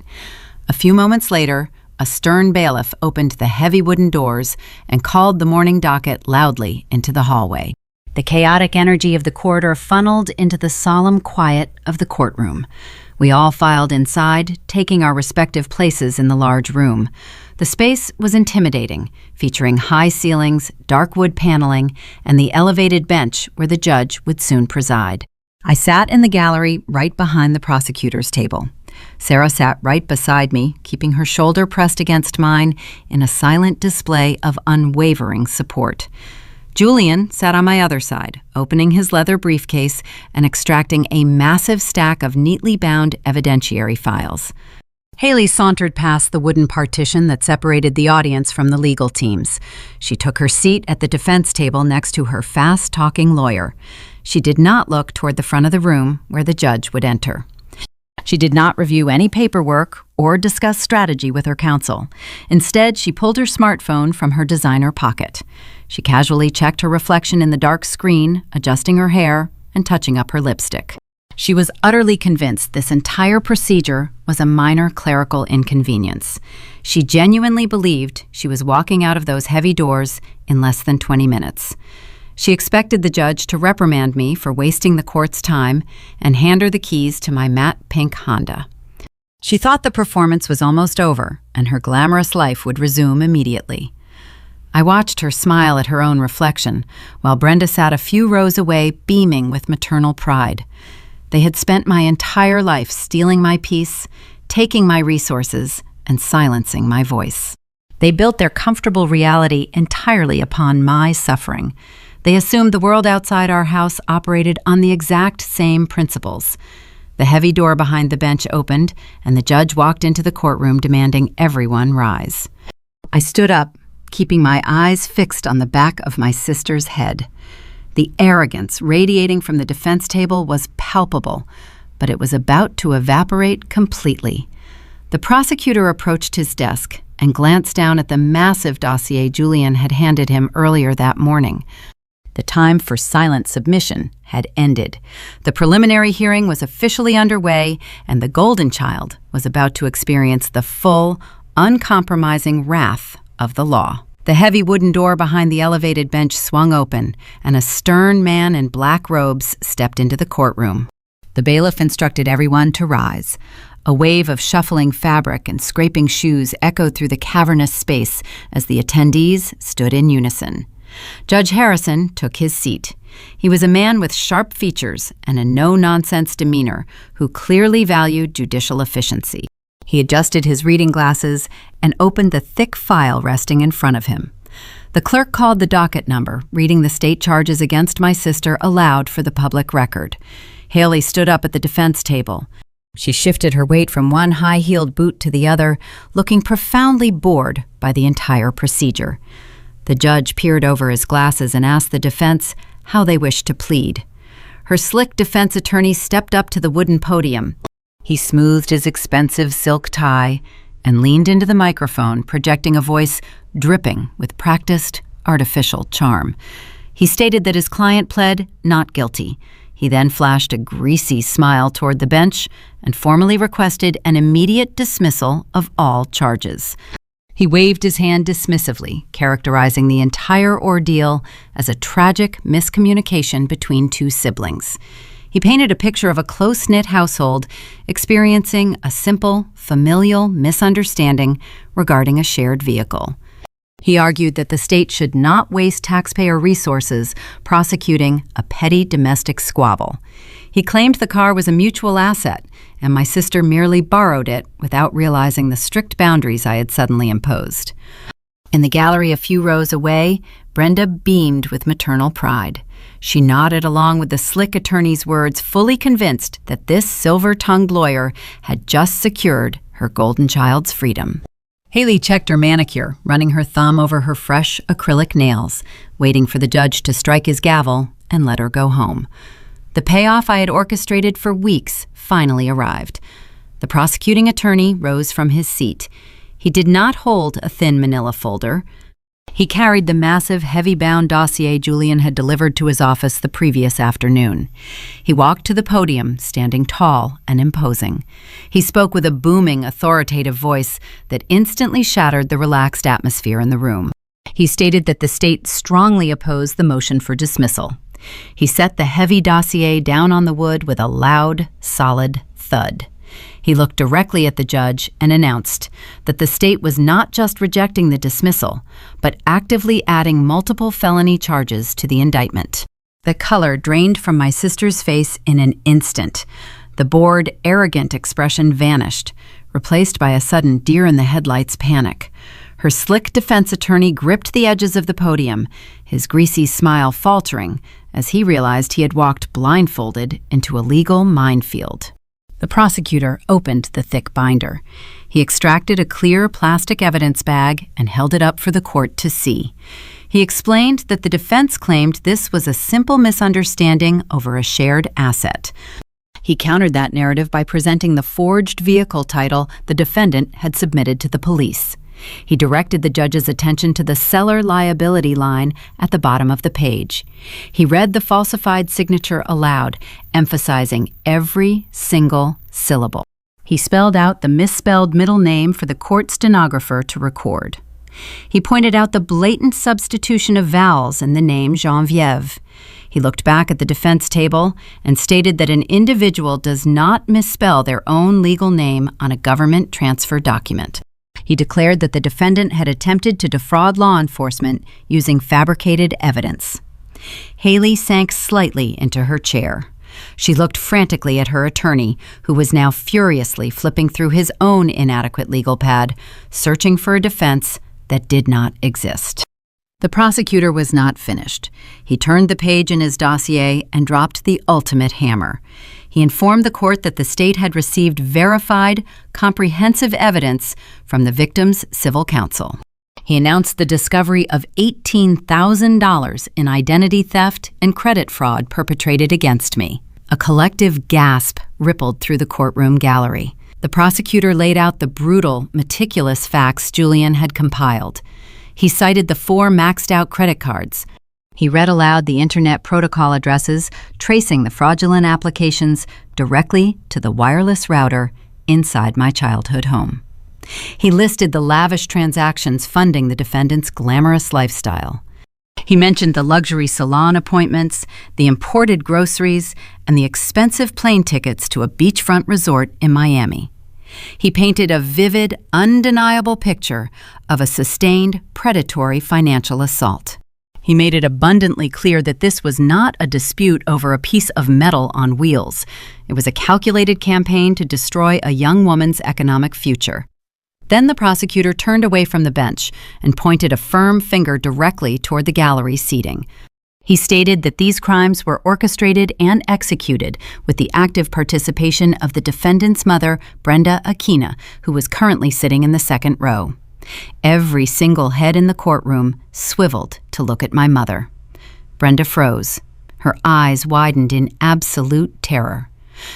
The smug, proud matriarch evaporated, leaving behind a trapped, panicking conspirator. Her jaw dropped, and she gripped the wooden pew in front of her, knuckles turning white. She realized in that crushing public moment that I had known about the debt all along. She realized I had sat across from her at the dinner table, eating canned soup while holding the digital detonator to her entire life. Judge Harrison narrowed his eyes. The annoyance he initially displayed toward the defense attorney shifted into a cold, judicial wrath. He scrutinized the IP address logs, the merchant receipts, and the photocopy of the forged title. The paper trail was flawless. The arrogance of the defense strategy shattered entirely against the solid concrete wall of forensic evidence. The slick defense attorney tried to interrupt, stammering something about a lack of proper discovery and surprise evidence. The judge raised a hand, silencing the man instantly. The prosecutor pressed his advantage. He filed an immediate motion to revoke Haley's bail. He argued that the defendant had proven she possessed access to fraudulent credit lines and stolen resources. He stated she remained an active, ongoing threat to the victim's financial safety. He classified my sister as a severe flight risk and requested she be remanded into state custody pending a full criminal trial. Judge Harrison did not hesitate. He looked down at Haley, viewing her not as a privileged suburban daughter, but as a dangerous liability to the public.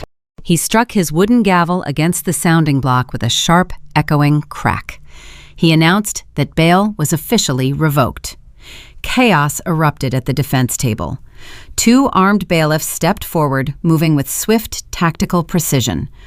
The physical reality of the situation finally breached Haley's thick layer of delusion. The slick lawyer stepped backward, distancing himself from his doomed client. The bailiffs instructed Haley to place her hands behind her back. She began to hyperventilate. Her chest heaved, and a shrill, panicked scream tore from her throat. She thrashed her shoulders, fighting the officers, as they secured her wrists in heavy steel handcuffs. She whipped her head around, searching the gallery for the woman who had always rescued her from the consequences of her actions. She screamed for our mother, begging Brenda to do something to fix the nightmare. Brenda leaped up from the wooden pew, knocking her designer purse onto the floor. The contents spilled across the aisle, but she ignored them. She was frantic, her control entirely shattered. She stepped into the aisle, preparing to rush the wooden partition and intervene on behalf of her golden child. She did not make it 3 steps. A tall man wearing a plain gray suit stood up from the back row of the gallery. It was Detective Lawson from the Financial Crimes Division. He stepped directly into Brenda's path, blocking her exit. He reached into his jacket and pulled out a gold police badge, flashing it under the courtroom lights. He spoke in a calm, authoritative voice that carried over Haley's hysterical sobbing. He informed Brenda Aquina that she was being detained for intensive questioning regarding felony identity theft and federal wire fraud. Before my mother could even formulate a denial, the detective grabbed her wrists and pulled them firmly behind her back. I sat perfectly still between Sarah and Julian. My posture remained straight and my breathing was slow and even. I watched the 2 women who had tormented me, gaslit me, and stolen my future being restrained by law enforcement officers. I watched the bailiffs escort my sobbing sister through the side door leading to the holding cells. I watched the detective march my hyperventilating mother out the heavy double doors into the public hallway. The toxic matriarch and the golden child were finally chained to the brutal reality of their own actions. The courtroom slowly quieted down as the judge called for a brief recess to clear the room. I looked at Julian, who gave me a silent, respectful nod. The legal guillotine had fallen with flawless precision. The empire of lies was reduced to rubble. But the final chapter of my liberation was still waiting to be written. 1 year has passed since those heavy, double wooden doors closed behind my mother and sister in that downtown courtroom. The dust from the explosion did not just settle. It cleared completely, revealing a beautiful, pristine landscape I built entirely with my own 2 hands. I woke up this morning to the soft, distant hum of city traffic floating through the floor-to-ceiling windows of my new apartment. I brewed a cup of premium roasted coffee and stood on my private balcony watching the early sunrise reflect off the towering glass skyscrapers. The silence in my daily routine is no longer a suffocating trap filled with unspoken threats and hidden agendas. It is a luxurious, peaceful sanctuary. I am 25 years old now, and the exhausted marketing coordinator who rode the city transit bus in the freezing rain feels like a distant memory from a past life. The criminal justice system moves at a deliberate pace, but it grinds forward with a cold, ruthless efficiency. Faced with an insurmountable mountain of digital evidence and undeniable forensic proof, the slick defense attorney quickly realized a drawn-out trial would result in devastating maximum sentences. He advised his desperate clients to surrender. Brenda and Haley took strict, unyielding plea deals to avoid serving decades in a federal penitentiary. The golden child finally experienced a harsh reality where her theatrical tears held zero currency. Haley pled guilty to felony auto theft and acting as an accessory to financial fraud. The judge showed no sympathy for her curated victim routine. She was sentenced to serve 6 grueling months in a county correctional facility. There were no designer outfits, artisan iced lattes, or luxury high-rise views behind those thick concrete walls. She traded her sequined club dresses for a standard-issue bright orange jumpsuit. Today, my sister is out of custody, but her existence is heavily restricted. She remains on strict supervised probation. She works a minimum wage retail job just to pay her exorbitant monthly court fees, and her passport was confiscated by the state. Her carefully crafted social media presence vanished entirely. The glamorous online illusion she maintained at my expense shattered into a million unrecoverable pieces. My mother's downfall delivered a staggering masterclass in poetic justice. She pled guilty to felony identity theft and federal wire fraud. While she avoided a lengthy prison term due to her age and a lack of prior criminal history, the presiding judge showed zero mercy regarding the economic devastation she inflicted. Brenda was hit with a crushing order of heavy legal restitution. She was legally mandated by the court to pay back every single cent of the $18,000 she stole from my credit lines, plus the entirety of Julian's premium legal fees. The supreme irony of her punishment was truly breathtaking. To satisfy the court-ordered financial judgment, she had to liquidate her primary asset. She was forced to put the brick suburban house on the real estate market. The very home she previously claimed she was trying to save from a fake banking foreclosure was sold for real. She packed her accumulated belongings into cheap cardboard boxes and surrendered the keys to a total stranger. She lost her kingdom, her privacy, and her ultimate weapon of psychological control. My mother now rents a cramped, dismal apartment in an undesirable zip code, living paycheck to paycheck under the heavy, suffocating burden of a ruined reputation. While my abusers faced the brutal, unyielding consequences of their entitlement, I focused my energy entirely on reconstruction. Julian proved to be worth every single dollar of his substantial retainer. Armed with the certified criminal convictions, he launched an aggressive, relentless campaign against the major national credit bureaus. He filed the necessary fraud affidavits and forced the financial institutions to wipe the $18,000 in defaulted debt completely off my permanent record. The dark, terrifying stain my mother left on my identity washed away, leaving a clean slate. Within 4 months, my credit score bounced back, reaching a flawless 780. I was no longer a financial untouchable. I possessed the economic power to dictate my own future. As for the matte pink Honda Civic, it remained sitting in the police impound lot for several weeks, serving as state evidence. Once the plea deals were signed and filed, the insurance company evaluated the vehicle. They declared the sedan a total loss due to the extensive cosmetic damage, the ruined alloy wheels, and the forensic tampering involving the dashboard identification plates. The police department auctioned the seized vehicle, and the insurance provider issued me a substantial payout check. I took those recovered funds, marched directly into a premium downtown dealership, and put a heavy down payment on a beautiful, brand new sport utility vehicle. My new ride features heated leather seats, a flawless climate control system, and a pristine paper title locked securely inside a bank safety deposit box that only I can access. My new vehicle sits parked safely in the secure underground garage of my luxury high-rise building. I live right in the heart of the bustling city, surrounded by art, culture, and vibrant life. The vicious smear campaign orchestrated by my extended relatives died the exact moment the local news outlets published the public arrest records. The aunts, uncles, and cousins who previously called me vindictive and demanded I forgive my sister suddenly went completely silent. They realized with profound embarrassment that they had aggressively defended a pair of convicted felons. I did not wait around for their hollow apologies.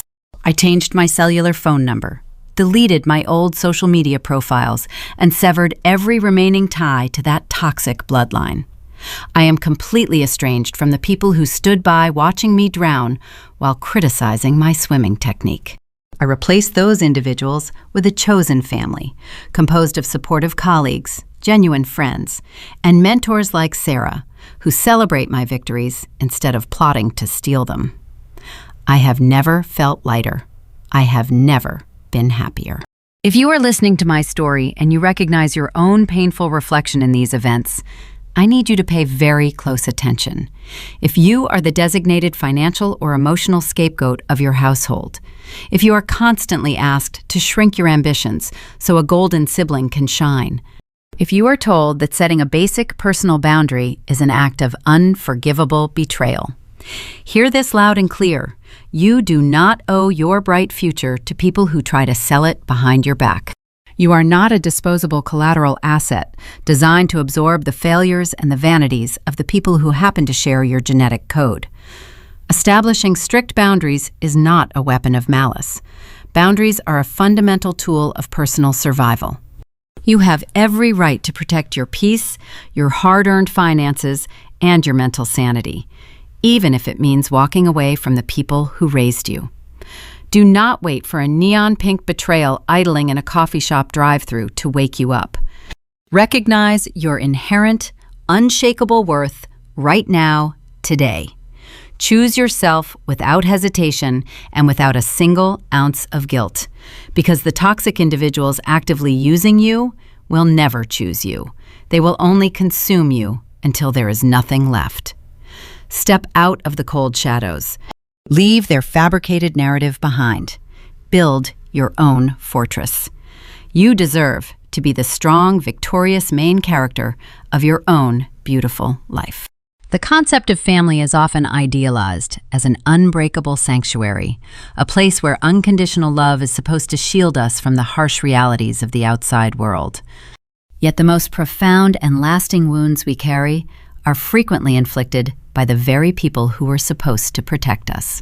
The story we have explored reveals a harsh but necessary truth about the delicate architecture of a household, demonstrating first and foremost that honesty is the absolute foundation of family education. When parents resort to lying, whether to cover up their own mistakes or to unfairly favor one child over another, they systematically break the trust that serves as the core element in all family relationships.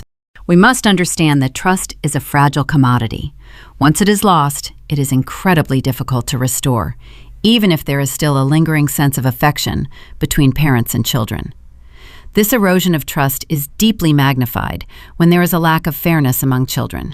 Favoritism, whether it is an intentional strategy or an unintentional blind spot, will inevitably create lasting psychological damage.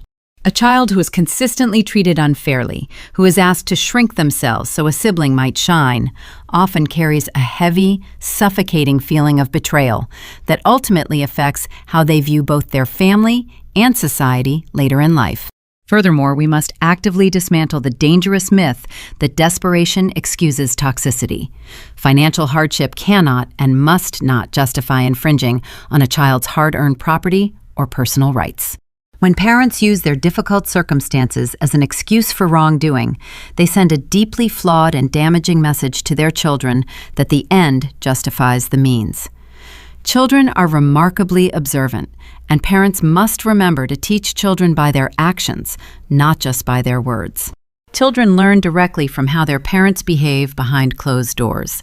And if parents are fundamentally dishonest or consistently fail to respect personal boundaries, their children are far more likely to absorb and develop those same distorted values. Even within the complex, deeply rooted traditions of various family cultures, respecting children's personal property and honoring their independent decisions remains absolutely crucial for building responsible, well-adjusted adults. This requires parents to actively encourage transparent communication instead of relying on the toxic habits of concealing truths or manipulating emotions to maintain control. A household must be an environment where children feel inherently safe telling the truth, and parents must dedicate themselves to teaching children how to solve problems correctly rather than choosing the easy but morally wrong path. However, the burden of healing does not rest solely on the older generation.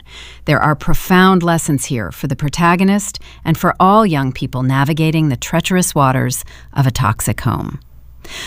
When faced with ultimate betrayal, the true mark of maturity is the ability to stay calm and act rationally.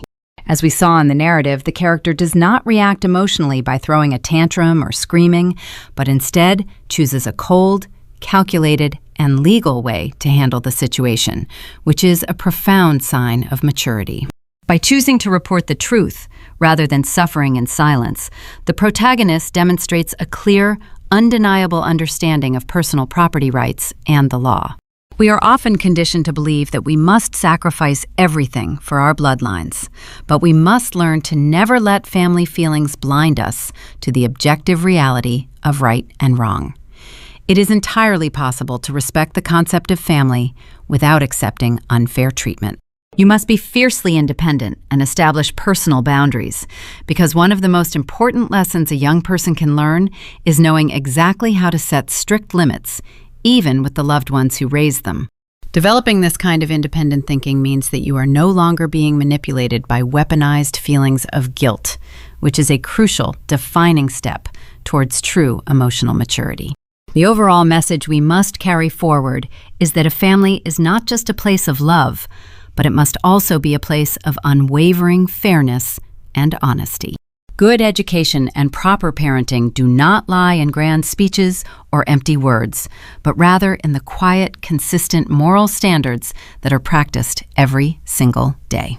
Ultimately, young people need to learn how to protect themselves, think independently, and act lawfully, even when doing so is incredibly difficult and painful within the complex context of their own family.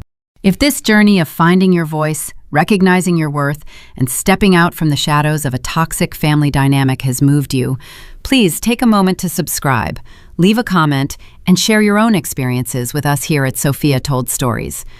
We often spend our entire lives running from the ghosts of our childhood bedrooms, terrified that if we stop to look back, we will realize we are still just carrying a heavy luggage of someone else's broken promises. You finally learn to build a locked door, to draw a line in the sand, and to walk away from the people who told you that love required you to be invisible. But in the quiet moments after the storm has passed and the battle is won, you catch your reflection in the glass and realize the hardest part wasn't fighting them, but unlearning the version of yourself they created. You stare into the silence of your new, peaceful life, and a quiet, haunting realization settles over your heart. This feels so much like me.